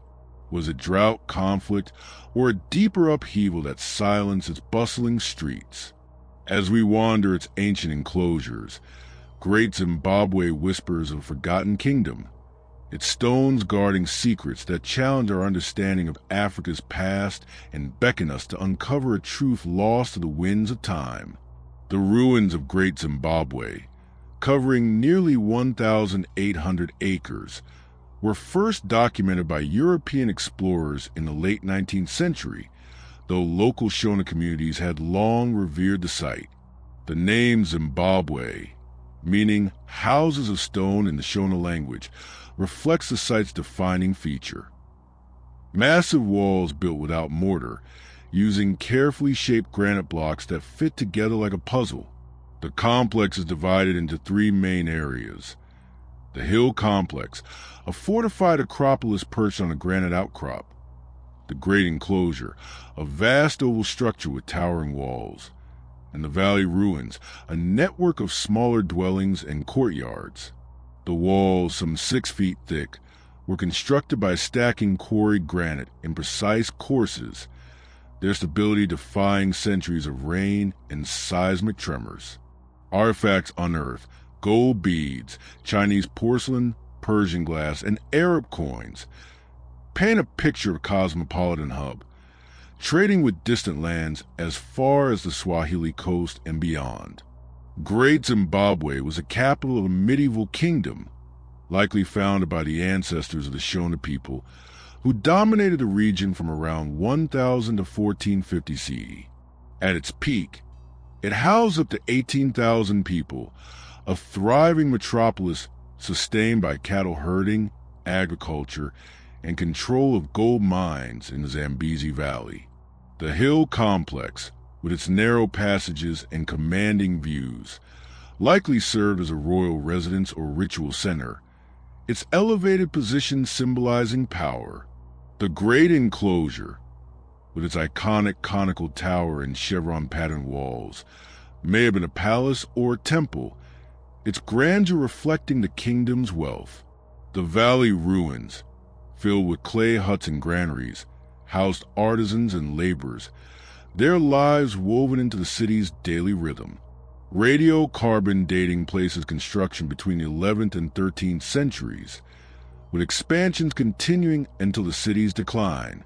The mystery of Great Zimbabwe lies in its sudden abandonment. By the late 15th century, the city was deserted, its walls left to crumble under the weight of time. Archaeologists have unearthed no signs of conquest, no burned structures, no mass graves, ruling out a violent end. The most compelling theory points to environmental collapse. Pollen and sediment studies from the region reveal a prolonged drought around 1400 CE, likely triggered by climate shifts. This would have devastated agriculture and grazing, critical to the city's survival. Lake sediment cores show declining water levels, and tree-ring data confirm arid conditions, suggesting the Zambezi's gold trade routes may have shifted north, starving Great Zimbabwe of wealth. Yet the absence of famine-related burials challenges this narrative, hinting at a gradual migration rather than a catastrophic collapse. Another theory suggests social or political upheaval. The kingdom's rulers, revered as divine kings, may have faced rebellion as resources dwindled. Shona oral traditions, recorded in the 19th century, speak of a great departure when leaders led their people to new lands, possibly founding successor states like the Matapa Empire. The great enclosure's intricate walls, built late in the city's history, could reflect a desperate bid to assert authority amid unrest. Trade disruptions as Arab and Swahili merchants shifted to northern ports may have weakened the economy, forcing elites to relocate. Yet no inscriptions or chronicles, unlike those of Mali or Songhai, explain the exodus, leaving the city's final days a blank page. The construction of Great Zimbabwe is a marvel in itself, deepening its enigma. The granite blocks, some weighing tons, were quarried locally, split using fire and water to exploit natural fractures. Workers shaped each stone by hand, using iron tools to achieve smooth surfaces and tight joints. The wall's curves and patterns, zigzags, chevrons, and herringbones, require meticulous planning, yet no blueprints or tools survive. The conical tower, a 30-foot solid structure, is a feat of engineering, its purpose unknown, perhaps a symbol of fertility, a granary, or a shrine. The absence of mortar, relying on gravity and precision, mirrors techniques in Inca stonework, raising questions about shared knowledge across continents. Building such a city in a region without wheels or draft animals demanded vast labor, likely organized by a powerful elite, but how they coordinated thousands remains unclear. Colonial misinterpretations once clouded Great Zimbabwe's story. Early European explorers, steeped in racial bias, attributed the ruins to foreign builders, Phoenicians, Arabs, or even the biblical Queen of Sheba, denying African agency. German archaeologist Karl Mauch, in 1871, claimed it was a replica of Solomon's Temple, a myth perpetuated by Cecil Rhodes's British South Africa Company. Excavations by David Randall McIver in 1905 and Gertrude Cotton Thompson in 1929 debunked these claims, confirming the site's Bantu origins through pottery, ironwork, and oral traditions. Shona elders, guardians of the site, told of ancestors who built with the stones of the earth, their kings buried beneath the hill complex. These findings restore Great Zimbabwe as a pinnacle of African achievement, yet colonial looting, gold ornaments, and soapstone birds carted to Europe stripped much of its treasure. The site's artifacts offer glimpses of a vibrant culture. Soapstone carvings, including 8 bird statues, symbolize spiritual or royal authority. Their stylized forms unique to the region. Imported goods, Chinese celadon from the Song Dynasty, Persian faience, and Indian beads reveal trade networks stretching to Asia. Gold, smelted into jewelry and ingots, was the city's lifeblood, exchanged for exotic wares via so flawless ports. Pottery, with incised pattern and iron tools, from hoes to spears, reflect a skilled artisan class. Human remains, buried with beads and bracelets, suggest a stratified society, but no royal tombs or inscriptions identify the rulers, leaving their names. Perhaps Mui-Matapa, as later kings were called, lost to history. Great Zimbabwe's legacy resonates today. For Zimbabweans, it is a national symbol, its conical tower adorning the country's flag. The Shona, who still perform rituals at the site, view it as a sacred place, home to ancestral spirits. UNESCO's 1986 designation as a World Heritage Site protects it, but looting and erosion threaten its walls. Modern excavations, using drones and ground-penetrating radar, reveal hidden structures, suggesting the city was even larger than thought. Yet each discovery underscores a central mystery. Why abandon a stronghold of such grandeur? The stones, whether but unyielding, offer no confession. They're silent a challenge to unravel a kingdom's rise and fall. The site's global significance lies in its defiance of stereotypes. Great Zimbabwe proves Africa's medieval societies rivaled Europe's, with urban centers and trade networks long before colonial contact. Its parallels with Mali's Timbuktu or Benin's bronze plaques highlight a continent rich in innovation, yet its abandonment mirrors other lost cities, like Cambodia's Angkor, where climate and politics conspired. The absence of writing, unlike Mesoamerican codices, leaves Great Zimbabwe's story fragmented, reliant on archaeology and oral lore. For the Shona, the ruins are a living memory, a reminder of ancestors who shaped the earth with stone and ambition.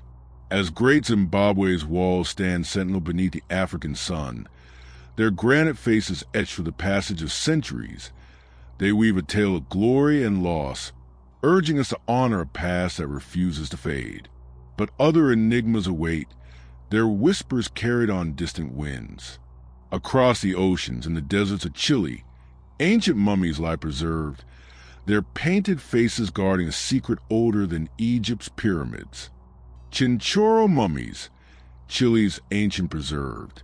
In the desolate reaches of Chile's Atacama Desert, where the earth is so dry that time itself seems to pause, lies a discovery that rewrites the story of human reverence for the dead. The Chinchorro mummies, dating back to 5000 BCE, are the world's oldest known artificially preserved bodies, predating Egypt's pharaohs by millennia. Crafted by a little-known coastal people, these haunting figures, men, women, and children, their skin painted, their faces masked, stand as a testament to a culture that saw death not as an end, but as a transformation. Unlike the elite burials of ancient Egypt, the Chinchorro mummified everyone, from infants to elders, in a ritual so intricate it defies the simplicity of their Stone Age tools. Why did this obscure society dedicate such effort to preserving their dead? What beliefs drove them to sculpt their loved ones into eternal forms? As we gaze into painted eyes of these ancient relics, the Chinchorro mummies draw us into a world of mystery, devotion, and a past that clings to the desert's unyielding embrace, urging us to uncover a truth as enduring as the sands. The Chinchorro were a prehistoric people who lived along the coasts of northern Chile and southern Peru from around 700 to 1500 BCE. Hunter-gatherers and fishers, they thrive in the Atacama, one of the driest places on Earth, relying on the Pacific's rich marine life. Fish, seals, and shellfish for sustenance. Their settlements, small clusters of reed huts, dotted the arid landscape near river mouths, where oases provided scarce fresh water. Despite their simple technology, stone tools, bone hooks, and woven nets, the Chinchorro developed a complex mortuary practice that sets them apart in human history. Their mummies, first discovered in 1917 by German archaeologist Max Ewell at Arica, Chile, stunned the world with their age and sophistication. Over 300 mummies have since been unearthed, primarily in the Cameroon's Valley and Morro de Arica, preserved by the desert extreme aridity, which halts decay like a natural freezer. The mummies are a marvel of ancient ingenuity, their creation a labor of love and skill. The Chinchorro's mummification process, evolving over 4,000 years, is divided into three main types: black, red, and mud-coated. The earliest black mummies, 5000 to 3000 BCE, are the most elaborate. The body was disassembled, skin removed, organs extracted, and bones cleaned. Artisans then rebuilt the skeleton with wooden sticks for support, stuffed the cavity with plant fibers, feathers, and clay, and reattached the skin, often patching gaps with seal or sea lion hide. The face was adorned with clay mask, molded with human features, and painted black with manganese. Red mummies, 2500 to 2000 BCE, simplified the process. Incisions allowed stuffing without full disassembly, and the body was painted red with ochre, the face often left unmasked.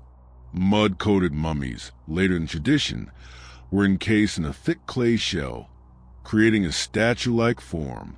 All were adorned with wigs of human hair, reed mats, and simple textiles, their expression serene yet haunting. The mummy's preservation is extraordinary. The Atacama's hyperarid climate, with less than 0.04 inches of rain annually, desiccated the bodies, locking them in time. Some mummies retain soft tissue, hair, and even tattoos, geometric patterns on the skin, among the oldest known. Unlike Egyptian mummification, which used natron to dry elite bodies, the Chinchorro's methods were universal, applied to all social strata. Infants, often stillborn or miscarried, were mummified with particular care, their tiny forms wrapped in delicate reeds. Excavations reveal mummies buried in shallow graves, often in groups, accompanied by fishing tools, shells, and jewelry, suggesting communal farewell. Radiocarbon dating confirms the practice began around 5050 BCE, peaking at 3000 BCE and waning by 1500 BCE, long before the Inca or even Mesopotamia's first cities. The central mystery is why the Chinchorro mummified their dead so universally and elaborately. Egyptian mummification, starting around 2600 BCE, was reserved for pharaohs and nobles, tied to beliefs in an afterlife where the body must be preserved. The Chinchorro, with no apparent hierarchy or writing, extended this honor to all, from fishermen to newborns. Archaeologists like Bernardo Ariaza, who pioneered Chinchorro studies, propose a spiritual motive. The mummies were a bridge to the divine, keeping ancestors present in the community. The Atacama's harshness, where death was ever present, may have spurred belief that the dead could intercede with gods for rain or fish. The mummies' lifelike masks and upright burials, some posed as a standing, suggest they were displayed before interment, perhaps in rituals to honor or consult the departed. Another theory links mummification to social cohesion. The Chinchorro's small, mobile bands face constant environmental stress, tsunamis, droughts, and El Niño floods. Creating mummies, a collective task requiring artisans, gatherers, and mourners, may have unified communities, reinforcing bonds through shared grief. The universal practice suggests egalitarianism, with no evidence of elite tombs or wealth disparities. Some mummies show signs of handling, their surfaces worn, hinting they were kept in homes or shrines before burial, a practice seen in Andean cultures like the Inca, who revered mummified ancestors. Yet the Chinchorro's lack of monumental architecture or complex art leaves their beliefs opaque, their rituals reconstructed from bones and clay. Alternative ideas explore environmental or cultural triggers. Arsenic poisoning, detected in high levels in Atacama water, caused miscarriages and early deaths, possibly inspiring mummification to cope with loss, especially of infants, who make up nearly half the mummies. The black to red shift may reflect resource scarcity. Manganese was harder to source than ochre, or evolving beliefs. Fringe theories suggest external influence, citing similarities with Egyptian or Polynesian practices, but the Chinchorro's early dates and isolation make diffusion unlikely. Local myths, recorded among modern Aymara and Mapuche, speak of ancestors preserved to guard the living, echoing the mummy's role but offering no clear origin story. The mummy's archaeological context provides clues but no answers. Burials, often in family clusters, include offerings like fishing nets and shell beads, suggesting a maritime identity. Some mummies were reburied, their graves reopened to add new bodies, indicating ongoing reverence. The Cameroon's 14 site, with 96 mummies, shows a dedicated cemetery, its alignment with the coast hinting at spiritual geography. Chemical analysis reveals diets rich in seafood, with traces of maize and later mummies, marking a shift to agriculture. The practice's decline by 1500 BCE coincides with cultural changes, new pottery styles and settlements, possibly driven by climate shifts or migration, but why mummification ended remains unclear. The Chinchorro's global significance lies in their primacy. Their mummies, 2,000 years older than Egypt's, challenge Eurocentric views of ancient complexity, proving that small, nomadic societies could innovate profoundly. Parallels with Peru's Paracas or Mexico's Tarascan mummies highlight a human impulse to defy death. But the Chinchorro's egalitarianism is unique. Their tattoos and wigs, crafted with care, evoke a tenderness that transcends millennia. UNESCO's 2021 World Heritage designation protects key sites, but looting and coastal development threaten unexcavated mummies. Museums in Arica and San Miguel de Zapa display the mummies. Their fragile forms a draw for tourists and scholars alike. Modern science continues to probe the mummy's secrets. CT scans reveal internal structures, wooden supports, clay fillings, while DNA analysis traces Chinchorro ancestry to early Andean populations, with no external genetic input. Isotopic studies confirm their coastal diet, and arsenic levels explain high infant mortality. Yet, these advances only frame the central question: what drove this obsession with preservation? For local communities, the mummies are a source of pride, their ancestors' resilience mirrored in the desert's stark beauty. Stories of spirits guarding the coast persist, tying the Chinchorro to a living heritage. As the Chinchorro mummies rest in their silent graves, their painted faces gazing to the ages, they weave a tale of devotion and mystery, a reminder that even the simplest societies can touch eternity. Their preservation, a triumph over decay, challenges us to honor the past's fragile relics. But other enigmas beckon, their shadows cast across distant lands. In the ancient hills of Turkey, a temple older than history rises, its carved pillars whispering of a time when humans first reached for the divine. Göbekli Tepe, Turkey's ancient sanctuary. In the rugged hills of southeastern Turkey, where the Fertile Crescent cradles the dawn of human civilization, lies a discovery that shatters our understanding of the ancient world. Göbekli Tepe, a sprawling complex of carved stone pillars dating to 9,600 BCE, stands as the oldest known monumental architecture, predating Stonehenge and the pyramids by millennia. Its T-shaped megaliths, adorned with intricate reliefs of animals, humans, and enigmatic symbols, rise from the earth like sentinels of a forgotten age. Built by hunter-gatherers, not farmers, this site upends a timeline of human progress, suggesting a spiritual or social complexity far earlier than we imagined. Why did a people without cities or writing erect such a sophisticated sanctuary?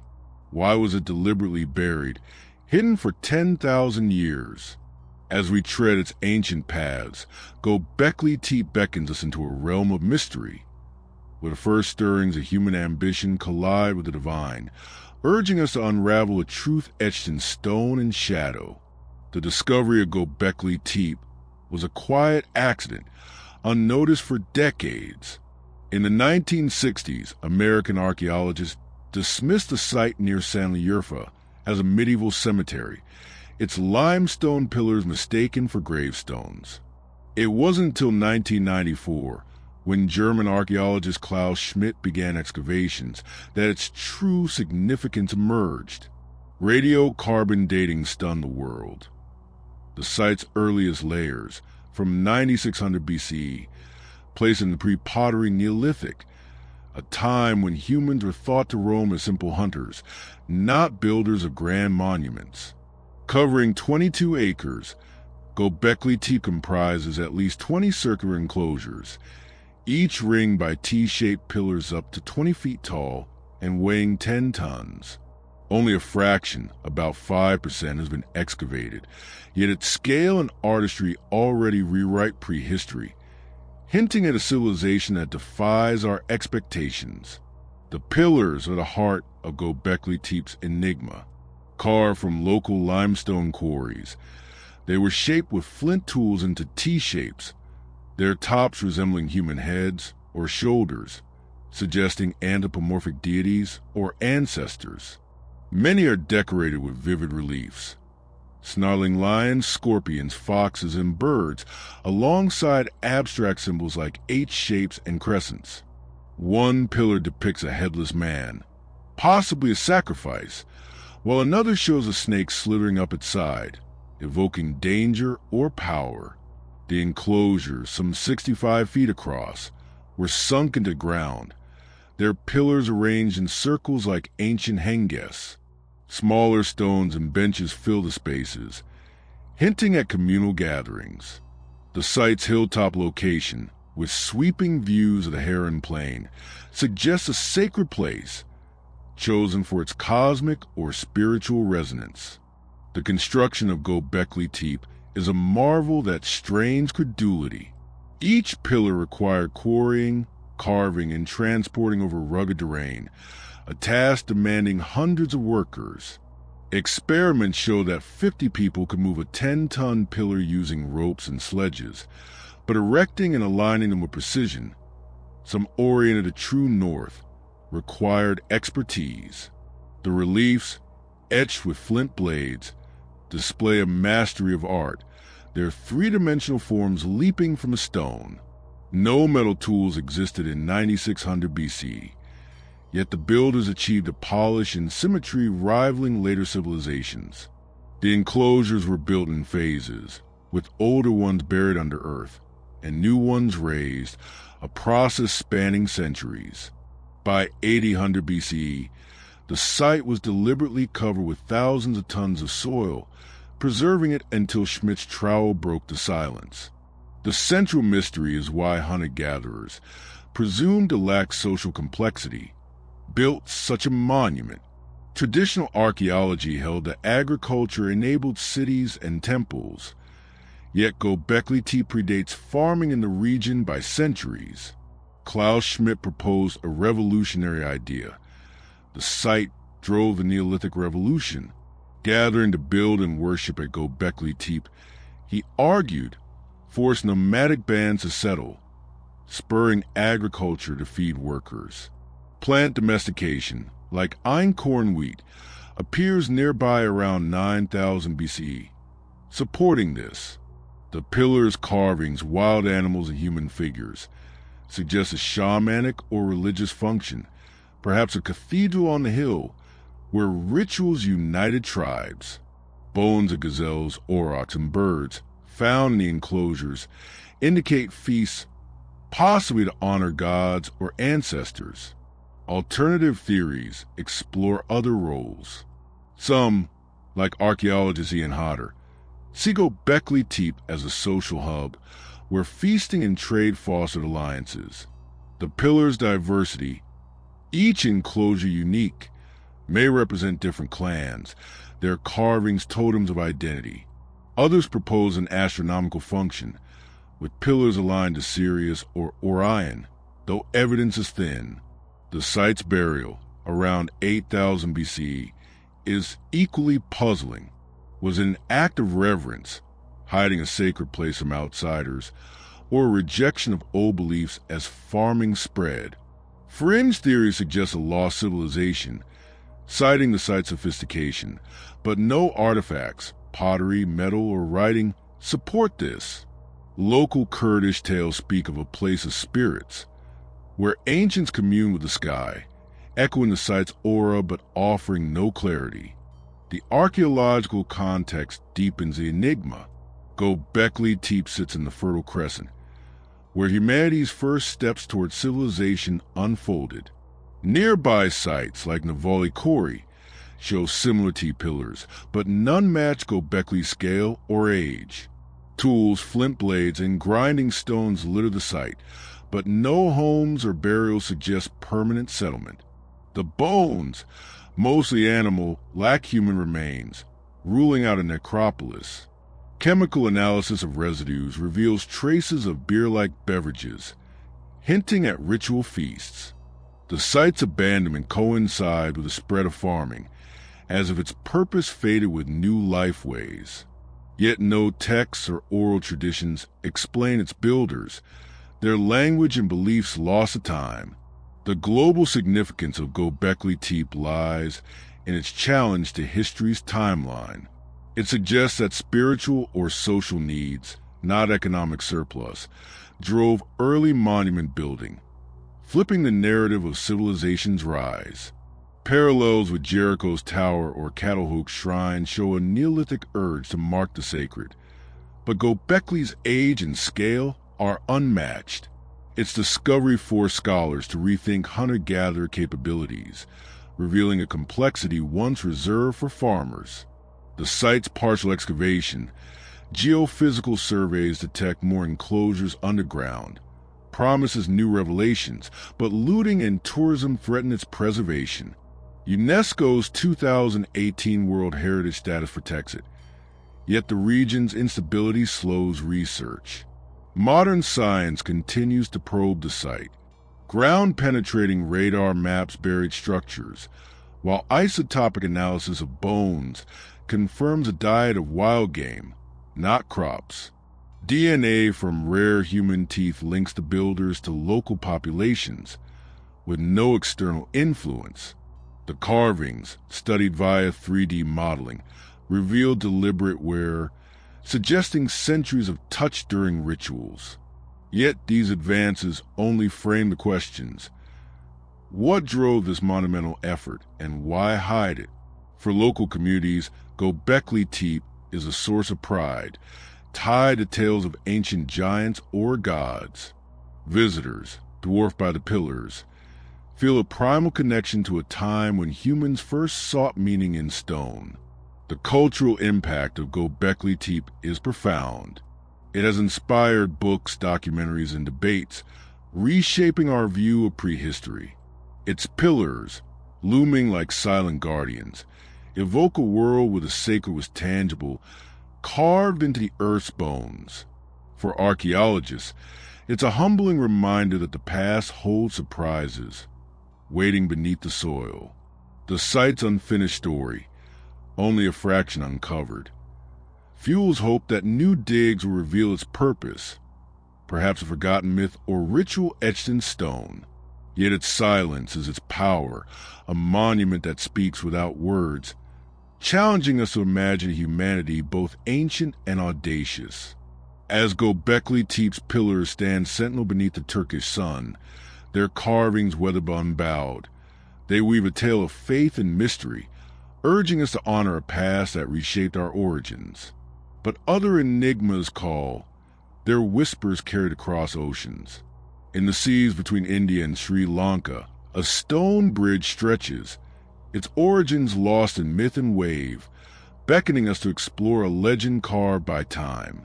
Ram Setu, the mythic bridge of the sea.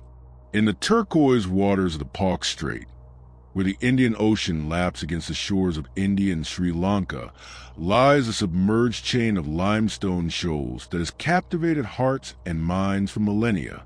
Known as Ram Setu or Adam's Bridge, this 30-mile-long formation stretches between Rameswaram in India and Manor Island in Sri Lanka, a ghostly ribbon of sand and stone barely visible beneath the waves.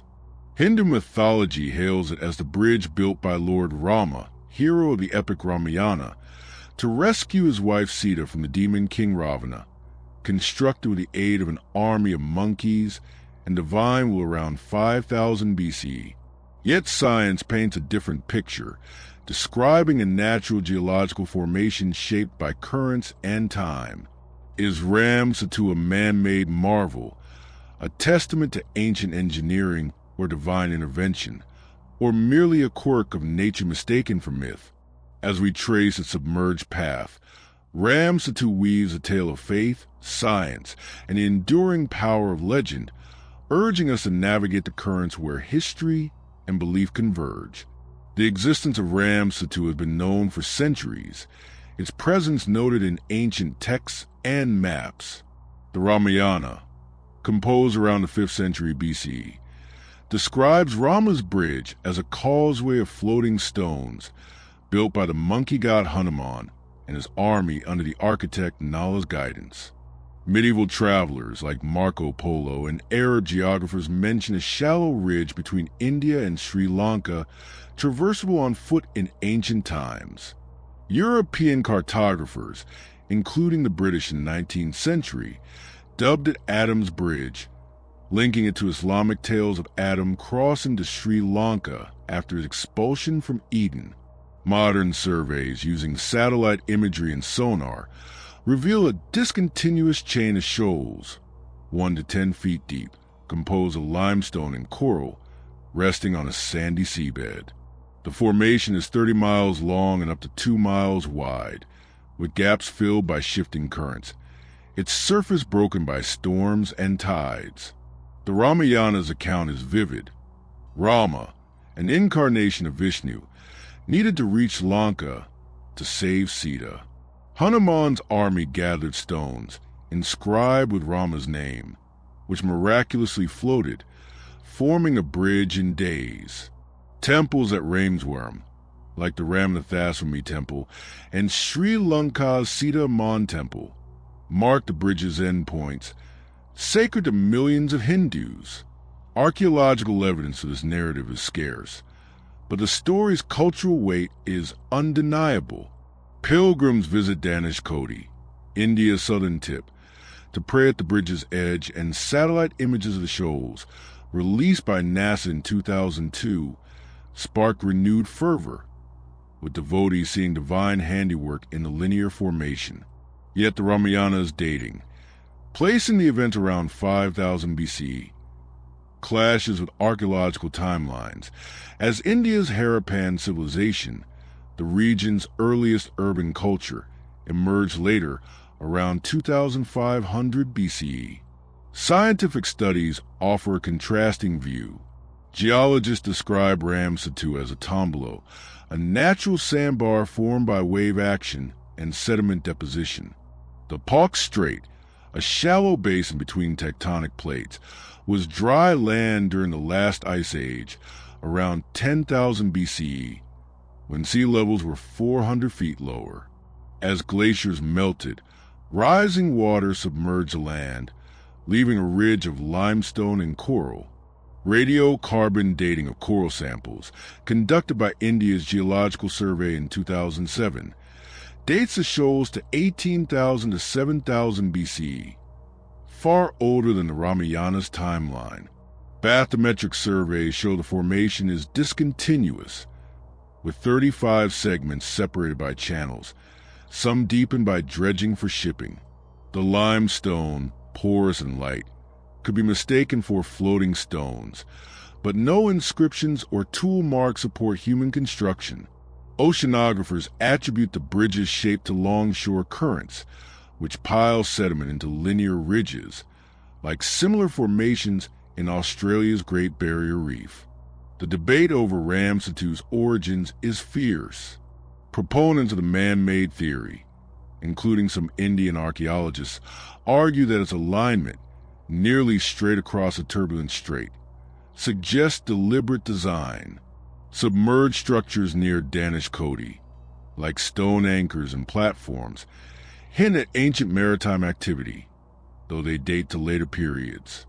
A 2007 study by the Archaeological Survey of India ASI found no conclusive evidence of human construction, but traditionalists cite the Ramayana's geographic accuracy, naming real places like Rameswaram and Lanka. Some claim the bridge was built by a pre-Harappan culture lost to history, using techniques akin to megalithic sites like Tamil Nadu's dolmens. Local fishermen report finding submerged pillars or cut stones, but these remain unverified, often conflated with natural coral or shipwrecks. Skeptics, including most geologists, counter that Ramsatu's features are entirely natural. The shoals' irregular gaps and uneven depths argue against a constructed causeway, which would require uniform engineering. Limestone's buoyancy, a key element of the myth, is a geological trait, not a miracle. Coral and pumice float until waterlogged. The absence of artifacts like pottery or tools weakens the case for human involvement. India's National Institute of Oceanography, in a 2010 study, found the formation consistent with glacial retreat and sediment dynamics, with no signs of quarrying or masonry. The Ramayana's floating stones, skeptics argue, are poetic embellishments akin to Homeric myths, not historical records. Yet the bridge's cultural significance complicates dismissal, as millions view it as a sacred link to Rama's divine mission. The broader context of Ramsatu fuels speculation. Ancient India was home to sophisticated cultures, like the Harappans, who built planned cities and traded with Mesopotamia. Coastal sites, like Lothal's dockyard, show maritime prowess by 2000 BC, raising the possibility of earlier seafaring knowledge. Submerged ruins off Dwarka, Gujarat, dated to 7,500 BCE, suggest lost settlements from post-Ice Age flooding, potentially linked to Ramsatu's builders. Yet no evidence places such cultures in the Palk Strait during the Ramayana's purported era. The bridge's strategic location, shortening travel between India and Sri Lanka, made a historic crossing, with medieval records describing pilgrims wading across shallow sections until a 15th century cyclone deepened the channels. Modern challenges deepen the enigma. Dredging proposals, like the 2007 Samudram project, aimed to deepen the strait for shipping but sparked protests from Hindu groups who saw it as desecrating a sacred site. The project was halted, but environmental damage, erosion and coral bleaching, threatens the shoals. Satellite and sonar surveys, while mapping the formation, struggle with murky waters and shifting sands, limiting underwater archaeology. Political tensions between India and Sri Lanka, coupled with religious sensitivities, hindered joint research, leaving Ramsatu's secrets largely unexplored. Diverse reports scattered stones and coral mounds, but no definitive structures, and looting risks further obscure the site. Ramsatu's cultural impact is immense. For Hindus, it is a living monument, its stones imbued with Rama's grace. Festivals at Rameswaram draw millions, who bathe in the strait's waters, believing them purifying. The Ramayana's narrative, taught in schools and temples, keeps the bridge alive in collective memory. Secular India grapples with balancing faith and science, as court cases and public debates weigh the bridge's status. Globally, Ramsatu resonates as a symbol of its enduring power, akin to Troy or Atlantis, where legend and archaeology collide. Its parallels with other submerged sites, like Japan's Yonaguni or the Bahamas' Bimini Road, invite questions about lost coastal cultures, swallowed by rising seas. Scientific advances offer hope but no resolution. In 2020, India's CSR National Institute of Oceanography used side-scan sonar to map the shoals, confirming their natural composition, but noting anomalous alignments warranting further study. Geochemical analysis of limestone samples shows no human modification, yet traditionalists fund dives seeking inscriptions or artifacts. The bridge's fragility, battered by cyclones and pollution, urges urgency, as rising sea levels could submerge it further. For local Tamil and Sinhalese communities, Ramsatu is a shared heritage, its story woven into songs of gods and heroes, yet their oral traditions offer no concrete history. As Ramsatu lies beneath the ocean's restless surface, its shoals glinting in the sunlight, it weaves a tale of faith and mystery, a bridge between the mortal and the divine. It challenges us to reconcile story with stone, to honor a past where truth and legend blur. But other enigmas await, their whispers rising from distant lands. In the highlands of Peru, massive stone walls stand with precision that defies time, their seamless joints a riddle carved by an empire's forgotten hands. Sacsayhuaman walls, Peru's stone enigma, high above the ancient city of Cusco, where the Andes cradle the heart of the Inca Empire, stands a fortress that seems to defy the limits of human ingenuity. Sacsayhuaman, a sprawling complex of massive stone walls built in the 15th century CE, looms over Peruvian highlands like a monument to an impossible craft. Its colossal granite blocks, some weighing over 200 tons, are fitted together with such precision that not even a blade of grass can slip between their joints. No mortar, no gaps, just seamless stone. Attributed to the Inca, this marvel of engineering served as a fortress, temple, or perhaps something more. Its purpose is enigmatic as a construction. How did a civilization without iron tools or the wheel shape and move these monoliths? Why does this site, steeped in sacred lore, stand half-finished, its secrets guarded by the mountains? As we trace the contours of its jagged walls, Sacsayhuaman pulls us into a saga of ambition, mystery, and a past that challenges the boundaries of what we believe possible, urging us to uncover a truth carved in the Andes' unyielding stone. Sacsayhuaman, whose name means satisfied falcon in Quechua, was a cornerstone of the Inca capital, Cusco, founded around 1200 CE and expanded under Emperor Pachacuti in the 1400s. The site, perched at 12,000 feet, covers 3,000 hectares, its three-tiered zigzag walls dominating the northern edge of the city. Spanish chroniclers, like Garcilaso de la Vega, marveled at its scale, describing stones so massive they seemed the work of giants. The walls, stretching over 1,300 feet, are built from andesite and limestone, quarried miles away. The largest block, dubbed the Pregnant Stone, measures 29 feet tall and weighs an estimated 360 tons, dwarfing modern machinery's lifting capacity. Smaller stones, still weighing tons, are carved into irregular polygons, their edges interlocking like a jigsaw.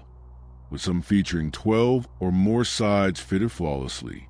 The site's terraces align with the solstices, and its commanding view suggests a blend of military, ceremonial, and astronomical roles.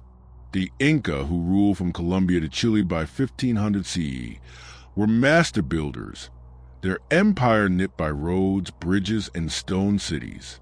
Sacsayhuaman, begun around 1438 under Pachacuti, was a showcase of their skill, completed by his son Tupac Inca Yupanqui. Spanish accounts claim 20,000 workers toiled for decades, quarrying, shaping, and hauling stones. The site's strategic position made a fortress during the 1536 Inca Rebellion, when Manco Inca besieged Cusco, only to be defeated by conquistadors. Yet much of Sacsayhuaman was dismantled by the Spanish, its stones carted off for churches and homes, leaving only the largest blocks, too heavy to move, as a testament to its grandeur. Excavations since the 1930s reveal foundations, tunnels, and ceremonial plazas, but the site's full extent remains buried, its purpose obscured by time and conquest. The mystery of Sacsayhuaman lies in its construction. Andesite, a dense volcanic rock, resists shaping with the Incas' bronze and stone tools. How did they achieve such precision, with joints so tight a sheet of paper cannot pass? Mainstream archaeology suggests a labor-intensive process. Stones were quarried using wooden wedges and fire, shaped with hammerstones and polished with sand and water. Workers likely used ramps, ropes, and levers to drag blocks over earthen causeways, a method tested in modern experiments. The interlocking design, unique to Inca masonry, ensured seismic stability, vital in the earthquake-prone Andes.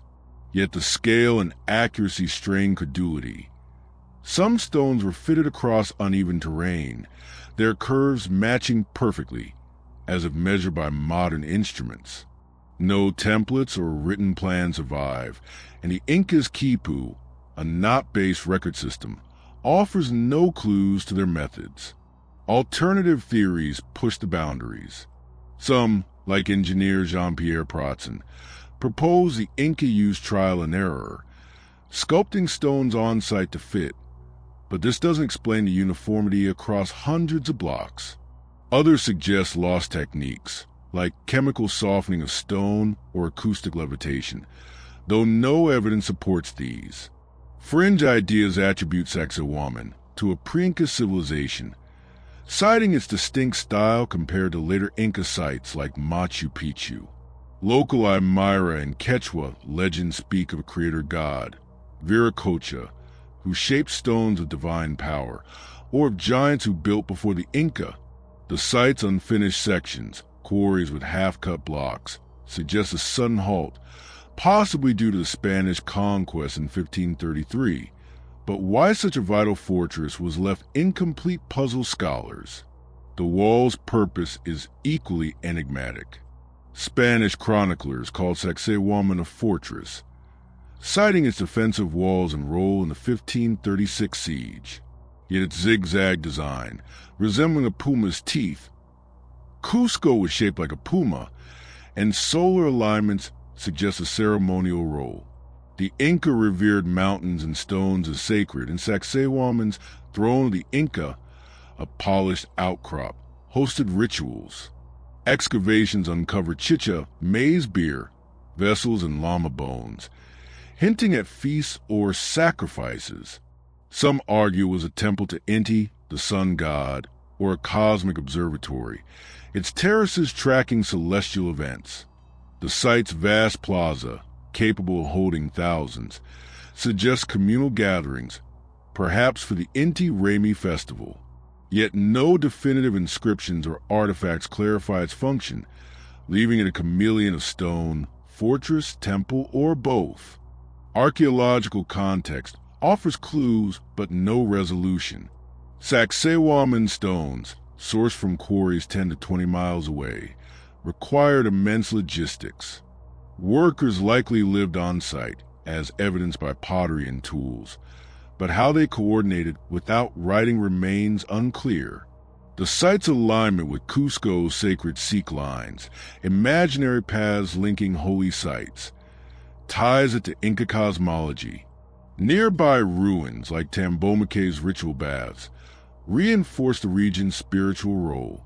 Chemical analysis of the stone shows no foreign materials, ruling out exotic origins, while where patterns suggest frequent handling, perhaps during rituals. The Spanish looting, documented in 16th century chronicles, destroyed much of the upper structures, obscuring the site's layout. Ground-penetrating radar, used since 2000, detects buried chambers, but excavations are slow, hampered by tourism and funding. Sacsayhuaman's global significance lies in its engineering prowess. Its mortarless masonry parallels Bolivia's Tiwanaku or Egypt's pyramids, raising questions about shared techniques across ancient cultures. The Inca's seismic-resistant design, with stones that dance during quakes, inspires modern architects, yet their methods remain unmatched.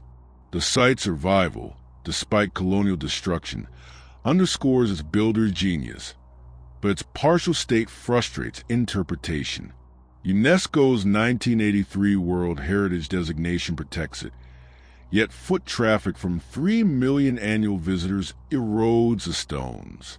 Local Quechua communities, who perform rituals at the site, view it as a living ancestor, its stones imbued with waka, sacred energy. Their oral traditions, while rich, offer no blueprint for its creation. Modern science probes the mystery. Laser scanning, used in 2018, maps the wall geometry, revealing subtle curves invisible to the eye. Isotopic analysis of quarry stones confirms local sourcing, ruling out long-distance transport myths. Reenactments, like those by Peru's National University, show that 500 workers could move a 10-ton block, but scaling to 200 tons remains theoretical. The absence of tool marks, unlike Egyptian quarries, suggests a polishing process lost to time. For locals, Sacsayhuaman is a symbol of resilience, its stones enduring as the Inca fell.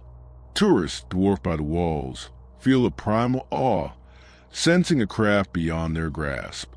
The cultural impact of Sacsayhuaman is profound. It anchors Peru's identity, its image on stamps and currency. The Inti Raymi Festival, revived in 1944, fills its plaza with thousands reenacting Inca rites.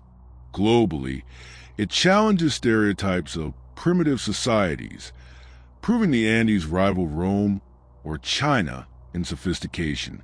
Its parallels with Pumapunku or Mycenae invite speculation about ancient knowledge, yet its uniqueness, polygonal masonry on a colossal scale, sets it apart. The unfinished quarries, frozen mid-cut, evoke a civilization halted in its prime, a reminder of conquest's toll. As Sacsayhuaman's walls stand sentinel over Cusco, their granite faces glowing in the Andean sun, they weave a tale of mastery and mystery, urging us to honor a past that defies explanation. Their seamless joints, a puzzle unsolved, challenge our assumptions about human limits. But other enigmas call, their whispers rising from distant shores. Across the Mediterranean, on the island of Crete, an ancient script lies undeciphered, its silent glyphs guarding a civilization's lost voice. Linear A script, Crete's silent voice. On the sun-drenched island of Crete, where the Mediterranean whispers tales of ancient glory, lies a mystery that has taunted scholars for over a century. The linear A script, etched into clay tablets, seals, and stones by the Minoan civilization around 1800 to 1450 BCE, is a cipher that refuses to yield its secrets. Its elegant glyphs, lines, curves, and symbols resembling plants, animals, and tools hint at a language that once animated the palaces of Knossos, Phaistos, and Zakros. Yet, unlike its descendant Linear B, which was decoded as early Greek, Linear A remains undeciphered, a locked door to Minoan's thoughts, trade, and rituals. Who spoke this lost tongue? Was it a record of commerce, a sacred liturgy, or something stranger? As we trace its cryptic signs, Linear A pulls us into a labyrinth of history, where the voices of a dazzling culture echo but refuse to speak, urging us to unravel a truth buried in the dust of Crete's ancient halls. The Minoans, flourishing from 2700 to 1450 BCE, were Europe's first advanced civilization, their island a hub of trade, art, and innovation. Their palaces, with vibrant frescoes and labyrinthine halls, bustle with merchants trading wine, olive oil, and saffron across the Aegean. Linear A, their primary writing system, was discovered in 1900 by British archaeologist Arthur Evans during excavations at Knossos. Since then, over 1,500 inscriptions have been found, mostly on clay tablets baked hard by fires that destroyed Minoan palaces. The script appears on administrative records, religious offerings, and pottery, from Crete to Santorini and Miletus. The tablets, often palm-sized, list goods, grain, figs, livestock, alongside names and numbers, suggesting bureaucratic or ritual use. Other inscriptions, on stone libation tables or gold rings, hint at sacred contexts, their brevity maddening to decipherers. Linear A comprises about 90 distinct signs, a mix of syllabic characters and logograms representing objects like wheat or swords. Unlike Linear B, which uses 87 signs to write Mycenaean Greek, Linear A's language is unknown, its signs only partially overlapping with its successor. The script is written left to right, sometimes boustrophedon, alternating directions, in neat rows and size of styluses. Numerical systems using bars and dots are clear, count of goods or people, but the words defy translation. The tablet's fragility, many crumbling or burned, complicates analysis, and their scattered fine spots, from palace archives to remote shrines, suggest a widespread but elusive culture. Radiocarbon dating of associated artifacts places Linear A's use between 1800 and 1450 BC, ending abruptly as the Mycenaeans, a Greek-speaking people, overtook Crete. The central mystery is Linear A's language and meaning. Scholars hypothesize it records a non-Greek tongue, possibly related to Luwian or Lycian from Anatolia, or a pre-Indo-European language unique to Crete. Attempts to apply Linear B's values, where signs like pa or ti denote syllables, yield gibberish, suggesting a distinct phonetic system. The libation formula, a recurring phrase on ritual objects, offers a clue, with signs like Jezeremi possibly invoking a deity, but no Rosetta Stone exists to confirm this. The tablet's content, inferred from logograms, seems administrative, lists of goods, workers, or tributes, but religious inscriptions, like those at Mount Juctus's Peak Sanctuary, suggest prayers or dedications. The script's versatility, used for both mundane and sacred texts, hints at a literate elite, yet its limited corpus, fewer than 7,500 signs total, frustrates statistical analysis. Decipherment efforts have consumed generations. In the 1950s, Michael Ventures cracked Linear B, raising hopes for Linear A, but its unique signs stymied progress. Linguists like John Chadwick tested languages like Etruscan or Semitic, but none fit. In 2017, Gareth Owens, a British philologist, claimed partial success, reading signs as Minoan names or religious terms, but his translations remain speculative, lacking consensus. Computational approaches, using AI to compare Linear A to known scripts, identify patterns, repeated words like KURO, possibly total, but fail to unlock meaning. The script's isolation, with no bilingual inscriptions, is its greatest barrier. Unlike the Rosetta Stone, which paired Greek with Egyptian, Linear A stands alone, its language possibly extinct by the time Mycenaeans adopted Linear B. Theories about Linear A's purpose abound. Most scholars, like Louis Goddard, see it as a bureaucratic tool, recording trade and taxes in Minoan palaces. Tablets from Hagia Triada list 1,471 wine jars, or 774 sheep, suggesting meticulous administration. Yet the script's presence on votive offerings, stone tables inscribed with ADNO or gold pins, points to religious use, perhaps spells or hymns. Some propose encoded Creole, blending Aegean and Anatolian tongues, reflecting Crete's role as a trade crossroads. Fringe theories suggest esoteric knowledge, a coded alchemical or astronomical system, citing signs resembling stars or tools, but no artifacts support this. Minoan frescoes depicting goddesses and bull leaping offer cultural context, but no linguistic key, leaving Linear A's text as tantalizing fragments of a lost worldview. The archaeological context deepens the enigma. Linear A tablets were found in palace archives, often burned in fires that preserved them, suggesting destruction around 1450 BC, possibly from volcanic eruptions like Thera's or Mycenaean invasions. The Phaistos disc, a clay disc with stamp symbols, may be related, but its unique script confounds even Linear A experts. Inscriptions on seals and pottery, found as far as Akrotiri, show the script's reach, yet its decline coincides with Mycenaean dominance, as Linear B replaced it.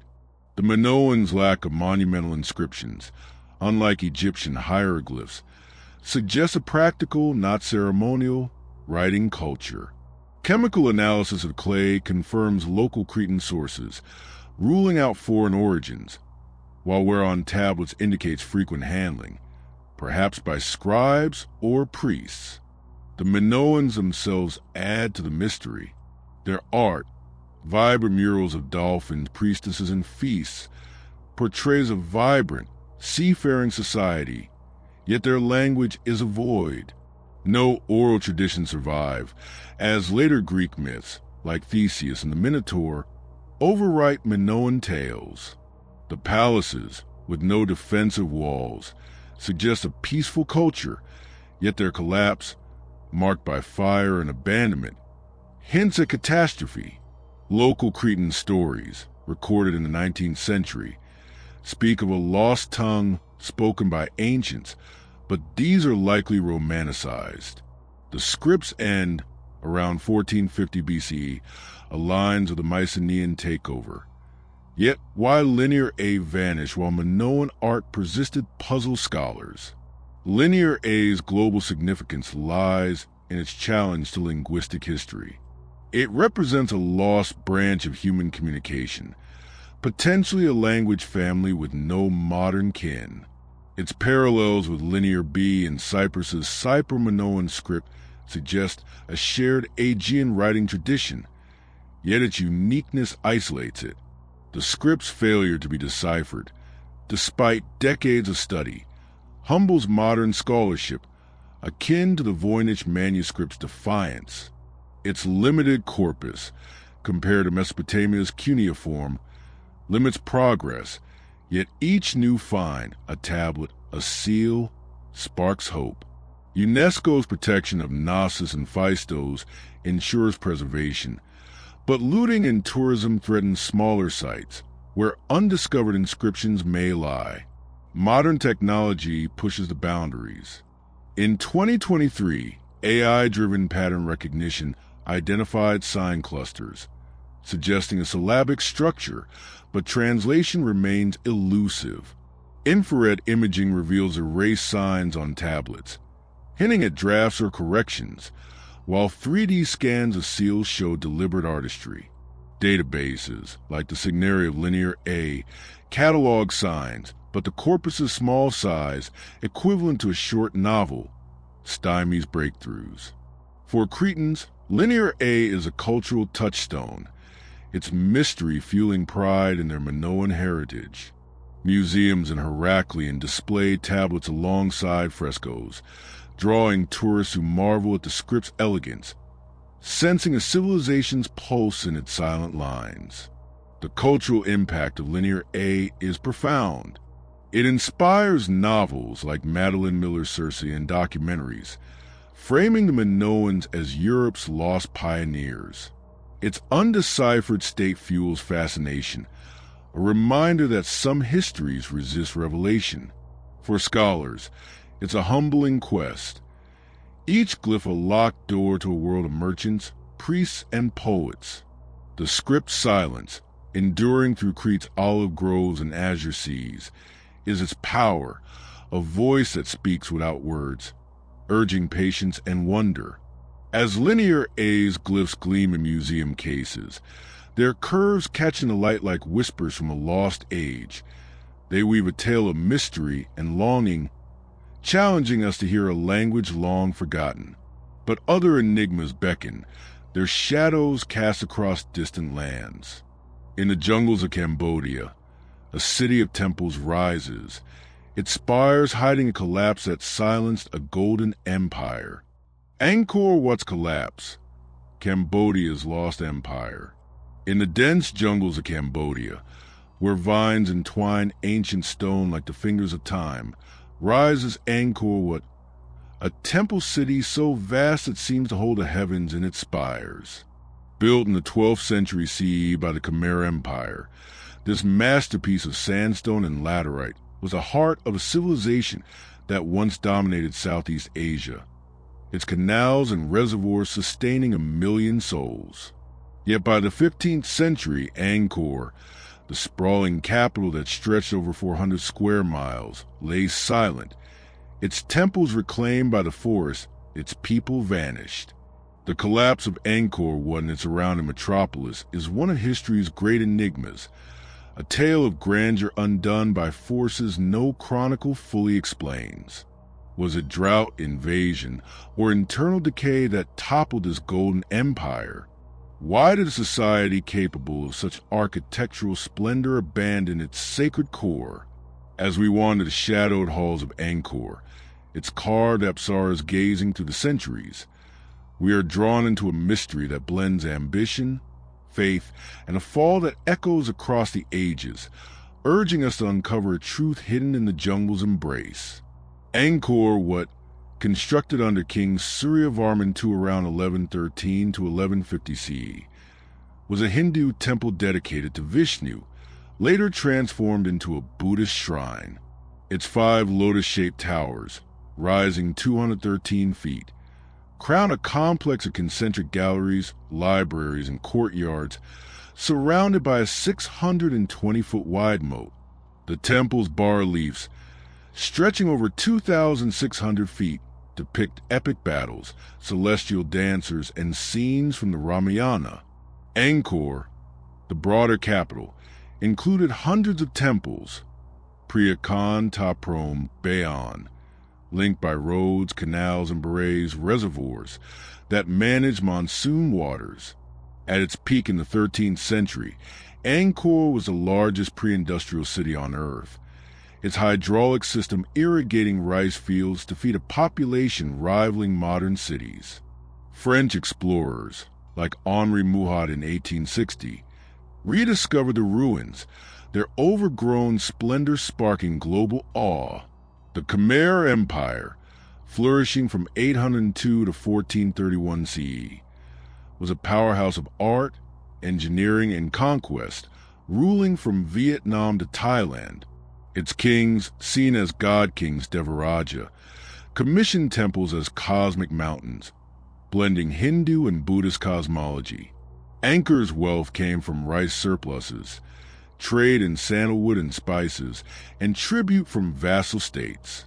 Inscriptions on temple walls, written in Khmer and Sanskrit, record donations, rituals, and royal decrees, but none detail the empire's end. By the early 15th century, Angkor was largely abandoned, its population scattered, and the capital shifted south to Phnom Penh. The temples, maintained by monks, survive as pilgrimage sites, but the city's infrastructure, canals clogged, berets dry, fell into ruin, leaving a void that puzzles historians. The mystery of Angkor's collapse centers on its suddenness. Unlike Rome or Teotihuacan, Angkor shows no signs of catastrophic destruction, no burned palaces, no mass graves. The leading theory, supported by archaeological and environmental data, points to climate change. Triering studies from Vietnam's Bidup Nui Ba National Park, analyzed in 2010, reveal severe droughts between 1345 and 1374 CE, followed by erratic monsoons. Sediment cores from Angkor's West Berets show declining water levels, suggesting a hydraulic system, dependent on predictable rains, failed. Rice, the empire's backbone, required 3 harvests annually, supported by canals and reservoirs. Drought, coupled with silted channels, likely caused famine, weakening the population. LiDAR scans used since 2012 reveal overgrown fields and collapsed dikes, confirming infrastructure neglect. Yet climate alone doesn't explain the fall. Political instability is another factor. Inscriptions from the 14th century hint at succession disputes and rebellions, as kings like Jayavarman IX faced challenges to their divine authority. The rise of Theravada Buddhism, emphasizing monastic simplicity, may have eroded the god-king cult, undermining temple funding. Thai invasions, documented in Ayutthaya Chronicles, sacked Angkor in 1431, possibly the final blow. The Khmer court's relocation to Phnom Penh, closer to maritime trade routes, suggests a strategic shift as overland routes waned. Yet why abandon Angkor's temples, sacred to both Hindus and Buddhists, rather than rebuild? The absence of defensive walls, unlike China's fortified cities, left Angkor vulnerable, but no evidence suggests a single decisive conquest. Social and economic factors deepen the enigma. Angkor's vast labor force, tens of thousands for temple construction, required immense resources. Forced labor, noted in inscriptions, may have sparked unrest as harvests faltered. Trade disruptions, as maritime powers like Srivijaya grew, could have starved Angkor of wealth. LiDAR reveals an urban sprawl far larger than thought, with dense neighborhoods and markets, but also signs of unplanned expansion, suggesting overpopulation strained resources. Human remains from Angkor cemeteries show malnutrition and disease in later periods, hinting at societal stress. Yet the Khmer's resilience, evident in their century-long recovery after earlier droughts, makes the total abandonment perplexing. The construction of Angkor Wat itself offers clues to the empire's strengths and vulnerabilities. Built in just 37 years, the temple required 300,000 workers and 6,000 elephants, hauling sandstone from quarries 25 miles away. Blocks, some weighing 4 tons, were floated along canals, aligned with astronomical precision to face the sunrise. The bas-reliefs, carved with bronze tools, depict a confident empire, yet their focus on mythology over history leaves the collapse undocumented. The hydraulic system, with berets holding 20 billion gallons, was a marvel, but its complexity made it fragile. LiDAR shows breaches in canals, unrepaired by the end, suggesting a breakdown in centralized control. The temple's endurance, unlike the city's decay, reflects their sacred status, maintained by monks long after the elites fled. Alternative theories explore cultural or supernatural narratives. Some scholars, like Bernard Philippe Grosslier, suggest a spiritual exhaustion, as the Khmer's obsession with temple building drained resources, leaving little for infrastructure. Local legends, recorded in the 19th century, speak of a curse on Angkor, its kings punished by gods for hubris. Fringe ideas propose external cataclysms, a volcanic eruption or plague, but geological and bioarchaeological evidence refutes these. The Khmer's own chronicles, like the Angkor inscriptions, stop abruptly in the 14th century, offering no closure. The absence of a written record, unlike Maya codices, forces reliance on archaeology, where every find reshapes the story. Modern science has transformed our understanding. LiDAR, mapping 700 square miles since 2012, reveals a grid of canals, roads, and villages, showing Angkor's urban density rival modern cities. Tree ring and sediment data, cross-referenced with Thai and Vietnamese records, confirm climatic stress, while isotopic analysis of bones reveals dietary shifts as rice yields fell. Excavations at Ta Prohm and Preah Khan uncover tools, ceramics, and Buddha statues, but no clues to the final days. The site's preservation, aided by UNESCO's 1992 World Heritage status, faces threats from looting and 5 million annual tourists, whose footsteps erode delicate carvings. Cambodian monks, who guard the temples, view Angkor as a living shrine, its stones pulsing with ancestral spirits. Angkor's global significance lies in its scale and mystery. It rivals Mesopotamia's Uar or Mexico's Chichen Itza, proving Southeast Asia's medieval prowess. Its collapse mirrors other fallen cities, Great Zimbabwe, Tikal, where environment and politics conspired, yet Angkor's hydraulic reliance makes it unique. The temple's survival, unlike the city's decay, reflects a cultural resilience that inspires Cambodia today. With Angkor what on the national flag? For locals, the ruins are a sacred trust, their apsaras dancing in rituals that defy the empire's fall. The mystery of why such a city was abandoned, despite its sacred heart, challenges our assumptions about civilization's fragility. As Angkor Wat's towers pierce the jungle canopy, their sandstone glowing in the dawn, they weave a tale of triumph and loss, urging us to honor a past that crumbled under unseen pressures. The silence of its canals, once alive with commerce, speaks of a mystery unsolved, a reminder that even empires fade. But other enigmas beckon, their whispers rising from distant shores. In the desert of Iraq, a step tower soars, its ancient bricks guarding the ambitions of a king who reached for the heavens. Ziggurat of Uar, Iraq's tower to the heavens. In the sun-scorched plains of southern Iraq, where the Euphrates once cradled the cradle of civilization, stands a monument that reaches for the divine through the dust of ages.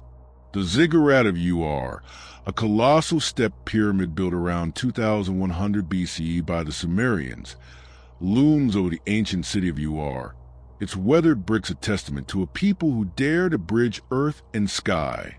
This towering structure, dedicated to the moon god Nana, was the heart of a thriving metropolis, its terraces rising 70 feet to a temple where priests commune with the heavens. Yet its story is shrouded in mystery. Why was this sacred edifice abandoned? Its city left crumble? How did a society with rudimentary tools craft such an enduring marvel? As we climb its eroded steps, the Ziggurat of Uar weaves a tale of ambition, faith, and a civilization lost to sands, urging us to uncover a truth that whispers from the cradle of human history. The Ziggurat of Uar, excavated in the 1920s by British archaeologist Leonard Woolley, is one of the best preserved examples of Mesopotamian architecture. Built under King Uarnamu, founder of the third dynasty of Uar, it was the centerpiece of a city that housed 50,000 people, a hub of trade, religion, and governance. The ziggurat's base measures 200 by 150 feet, with 3 terraces stacked like a giant staircase, once topped by a shrine. Its core is mud brick, faced with baked bricks sealed by bitumen. some stamped with Enigma's name in cuneiform.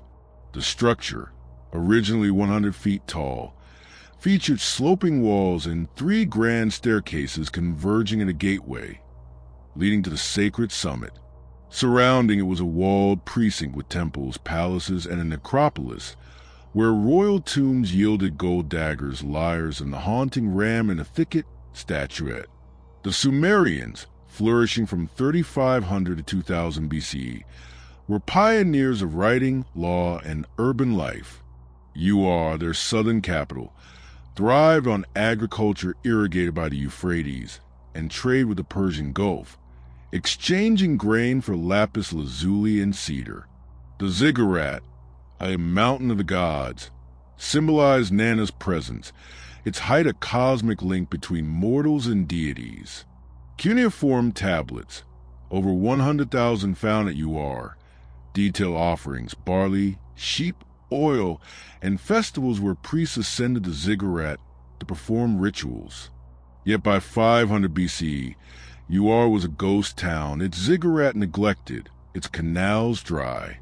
The city's fall, tied to the collapse of Sumerian power, leaves questions unanswered, as texts offer no clear account of its final days.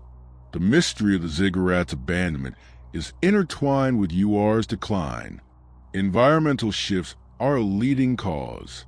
Sediment cores from the Persian Gulf, analyzed in 2015, show the Euphrates shifted course around 2000 BC, starving Ur's canals.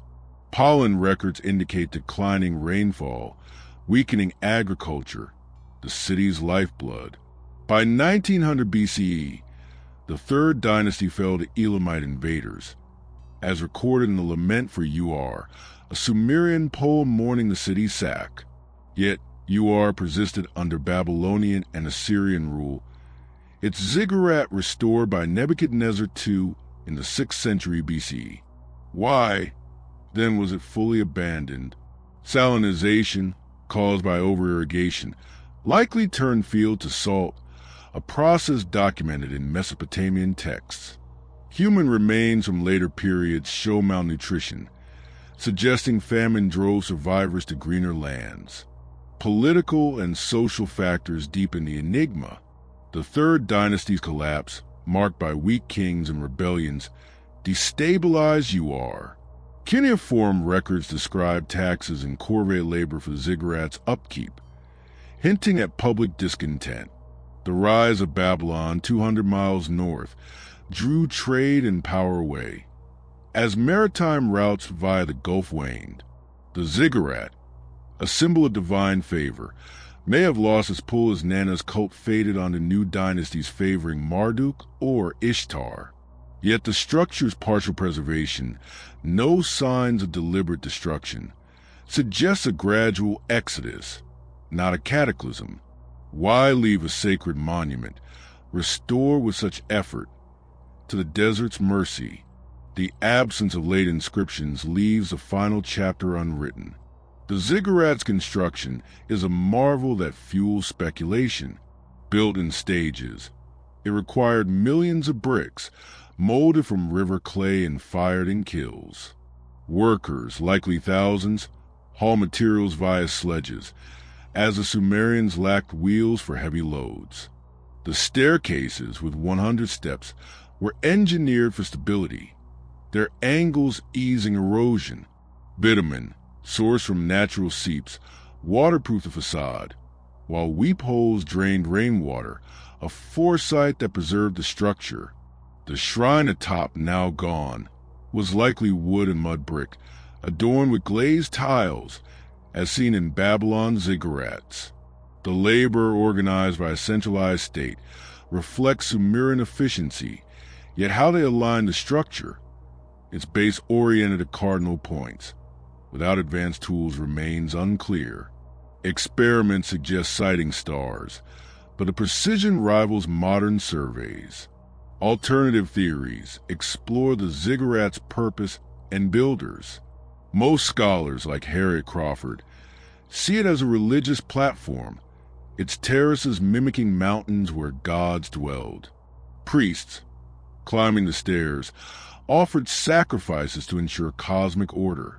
Yet some proposed secular roles, a royal stage for coronations or an astronomical observatory, as cuneiform texts note lunar cycles tied to Nana's worship.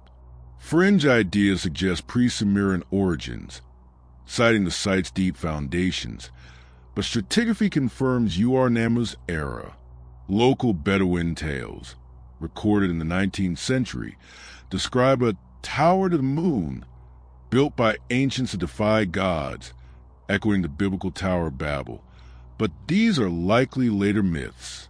The ziggurat similarity to Eridu's earlier structures suggests a shared Mesopotamian tradition, yet Ur's scale stands alone.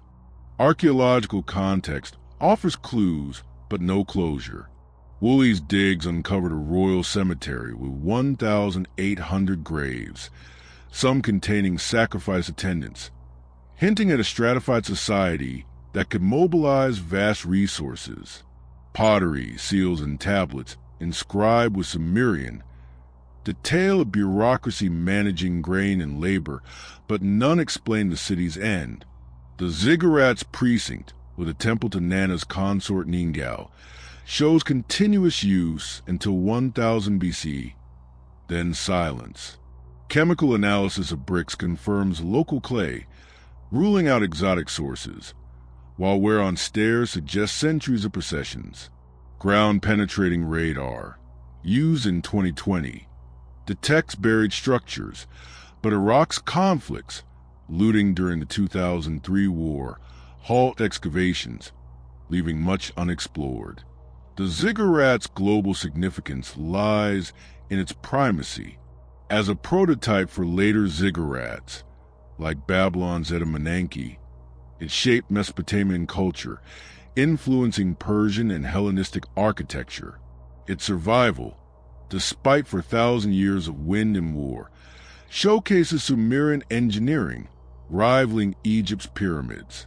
The ziggurat's role in Sumerian religion, linking heaven and earth, parallels Mesoamerica's pyramids or India's stupas, suggesting a universal human urge to reach the divine.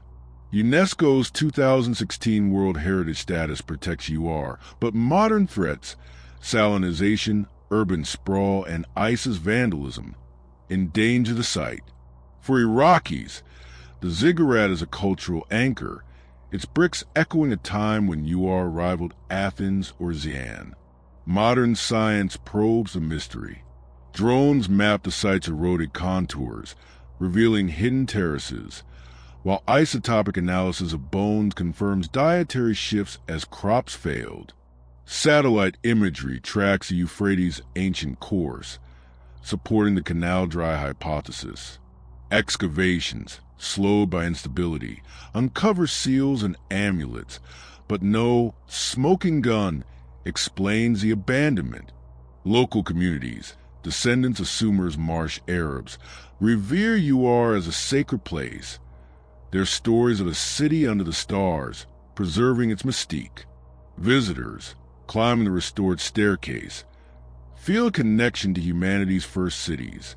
The ziggurat's bulk a reminder of ambition's fragility. The cultural impact of the ziggurat of Ur is profound. It inspires works like Neil Gaiman's Sandman, framing Mesopotamia as humanity's dawn. Its excavation, broadcast globally in the 1920s, fueled fascination with the ancient Near East, rivaling Tutankhamun's tomb. For scholars, it's a window into Sumerian faith and governance, yet abandonment humbles our grasp of history's tides. The ziggurat stands as a monument to a people who wrote the first laws, counted the stars, and built for eternity, only to fade into silence. As the ziggurat of Ur rises from Iraq's parched plains, its bricks glowing in the desert sun, it weaves a tale of devotion and loss, urging us to honor a past that shaped our world. Its steps, worn by ancient feet, speak of mystery unsolved, a city that reached for the gods and fell to earth. But other enigmas beckon, their whispers rising from distant lands. In the forests of Romania, a hoard of gold tablets lies, their cryptic signs guarding a secret older than kings. Sarmizegetusa Regia Gold Hoard, Romania's hidden treasure. Deep in the misty forests of Romania's Oresti Mountains, where ancient oaks guard the secrets of a vanished people, lies the sacred stronghold of Sarmizegetusa Regia, capital of the Dacian kingdom. Here, between 2000 and 2001, a series of astonishing discoveries unveiled one of Europe's most enigmatic treasures, the Sarmizegetusa Regia Gold Hoard. Comprising hundreds of gold coins, bracelets, and intricately crafted tablets, some inscribed with mysterious symbols. These artifacts date to the 1st century BC, a time when the Dacians defied the might of Rome. Hidden in riverbeds, caves, and sacred precincts, the hoard's purpose and the circumstances of its burial remain shrouded in mystery. Were these treasures offerings to gods, a desperate act to thwart Roman conquest, or the legacy of a lost script? As we tread the mossy paths of this ancient citadel, the Sarmizegetusa Gold Hoard weaves a tale of wealth, defiance, and a culture erased by empire, urging us to uncover a truth glinting in the shadows of Dacia's lost realm. Sarmizegetusa Regia, nestled at 3,900 feet in the Carpathians, was a spiritual, political, and military heart of the Dacian kingdom, flourishing from the 2nd century BC until its fall to Rome in 106 CE. Built under King Birbista and perfected by Decebalus, the fortress was a masterpiece of stone terraces, sanctuaries, and defensive walls, blending seamlessly with the rugged terrain. Its circular temples, aligned with solstices and limestone altars, suggest a deep religious life, centered on the god Zalmoxis. The Dacians, a Thracian people, were skilled metalworkers, their gold mines in Transylvania fueling trade with Greeks, Celts, and Romans. The hoard, first uncovered by looters in the 1990s and later recovered by Romanian authorities, includes 13 spiral gold bracelets, over 2,000 gold coins, staters and cosons, and rare gold tablets with cryptic inscriptions, their craftsmanship rivaling the treasures of Troy. The hoard's discovery was a saga of crime and redemption. In the 1990s, illegal treasure hunters, using metal detectors, plundered Sarmizegetusa's sacred zones, smuggling artifacts to black markets in Europe and the U.S. A 2001 sting operation, led by Romania's Interpol, recovered hundreds of items, including bracelets weighing up to 2 pounds each and coins bearing Greek and Dacian motifs. The tablets, some rectangular and inscribed with unknown glyphs, were found in the Sarmizegetusa River, their delicate engravings hinting at a lost writing system. Radiocarbon dating of associated wood and soil places the hoard's burial around 100 to 106 CE, during Rome's conquest under Emperor Trajan. The artifacts, now in Bucharest National History Museum, are a fraction of the estimated thousands looted, with many still missing, fueling a global hunt. The mystery centers on why the hoard was hidden and what the tablets signify.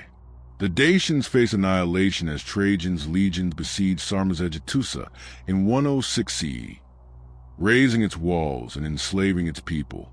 The hoard's burial, in scattered caches near temples and rivers, suggests a desperate act to protect sacred or royal wealth from Roman plunder. The bracelets, too heavy for daily wear, were likely ceremonial, possibly worn by priests or kings during rituals to Zalmoxis. The coins, minted with images of Dacian rulers or Greek gods like Hermes, indicate a vibrant economy, but their concealment in remote caves points to wartime panic.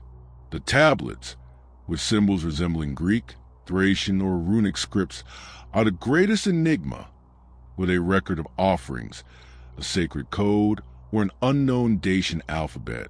Archaeological context offers clues but no answers. Sarmizegetusa's sanctuaries, with stone pillars and altars, show signs of hurried destruction, likely by Dacians to deny Romans their holy sites. Excavations since 2000 uncover pottery, iron weapons, and sacrificial pits, but no texts clarify the tablet script. The hoard's locations, rivers sacred as Almaxis, caves linked to Dacian myths, suggest ritual burial, perhaps to appease gods during defeat.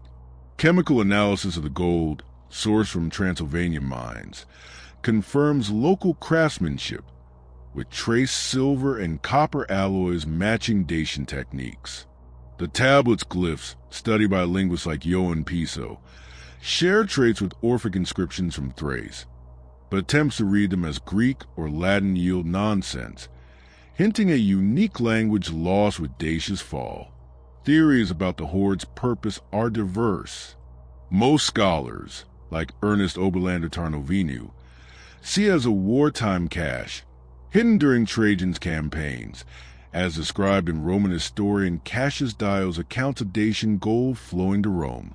The bracelet spiral design, symbolizing eternity in Thracian art, and their weight suggests they were temple treasures, buried to preserve Dacian identity. The coins, some imitating Roman denarii, may have been tribute or war spoils, stashed to fund resistance. The tablet inscriptions, possibly a priestly code, could record rituals or royal decrees, their river burial aligning with Dacian water cults. Alternative theories propose a pre-Roman burial, tied to Burbista's unification of Dacia around 60 BC, when wealth was centralized. Fringe ideas suggest the tablets are a proto-script, predating Linear A, but their late date and isolation weaken this claim.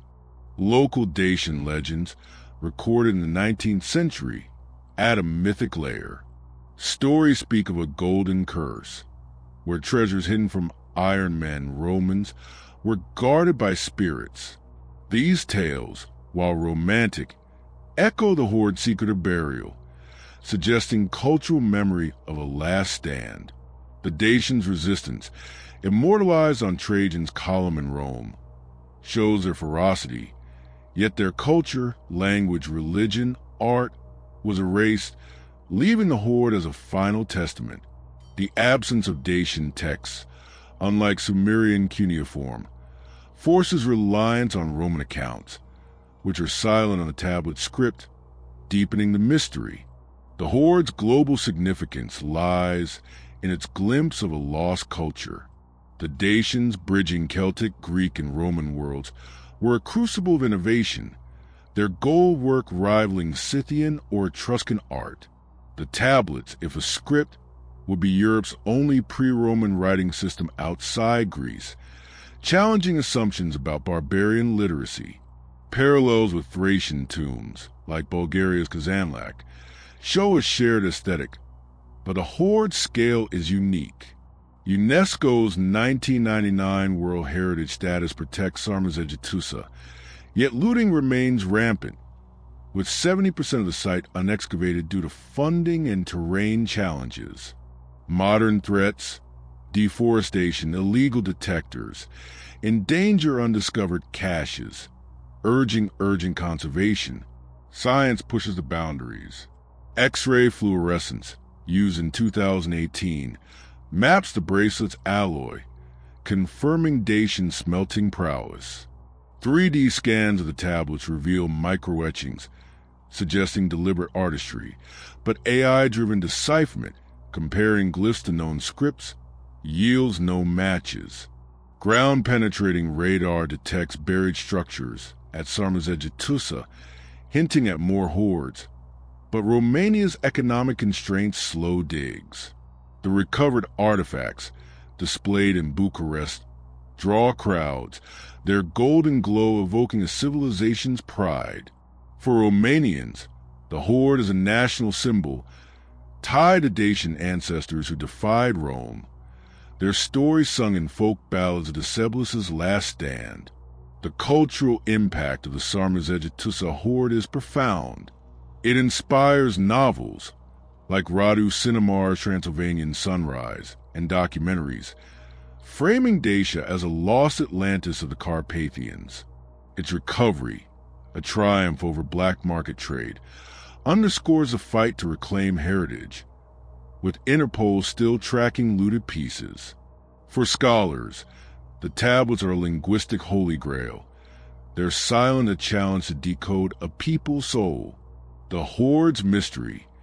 Why hide such wealth, only to lose it? Mirrors other buried treasures, like England's Sutton Hoo, yet its Dacian context makes it singular, a cry of defiance against oblivion. As the Sarmazejtusa gold hoard glimmers in museum lights, its spirals and glyphs catch in the eye like stars in forgotten sky. It weaves a tale of sacrifice and mystery, urging us to honor a past that fought to be remembered. Its buried secrets, guarded by Romania's forests, speak of a culture's final act, a riddle unsolved in gold.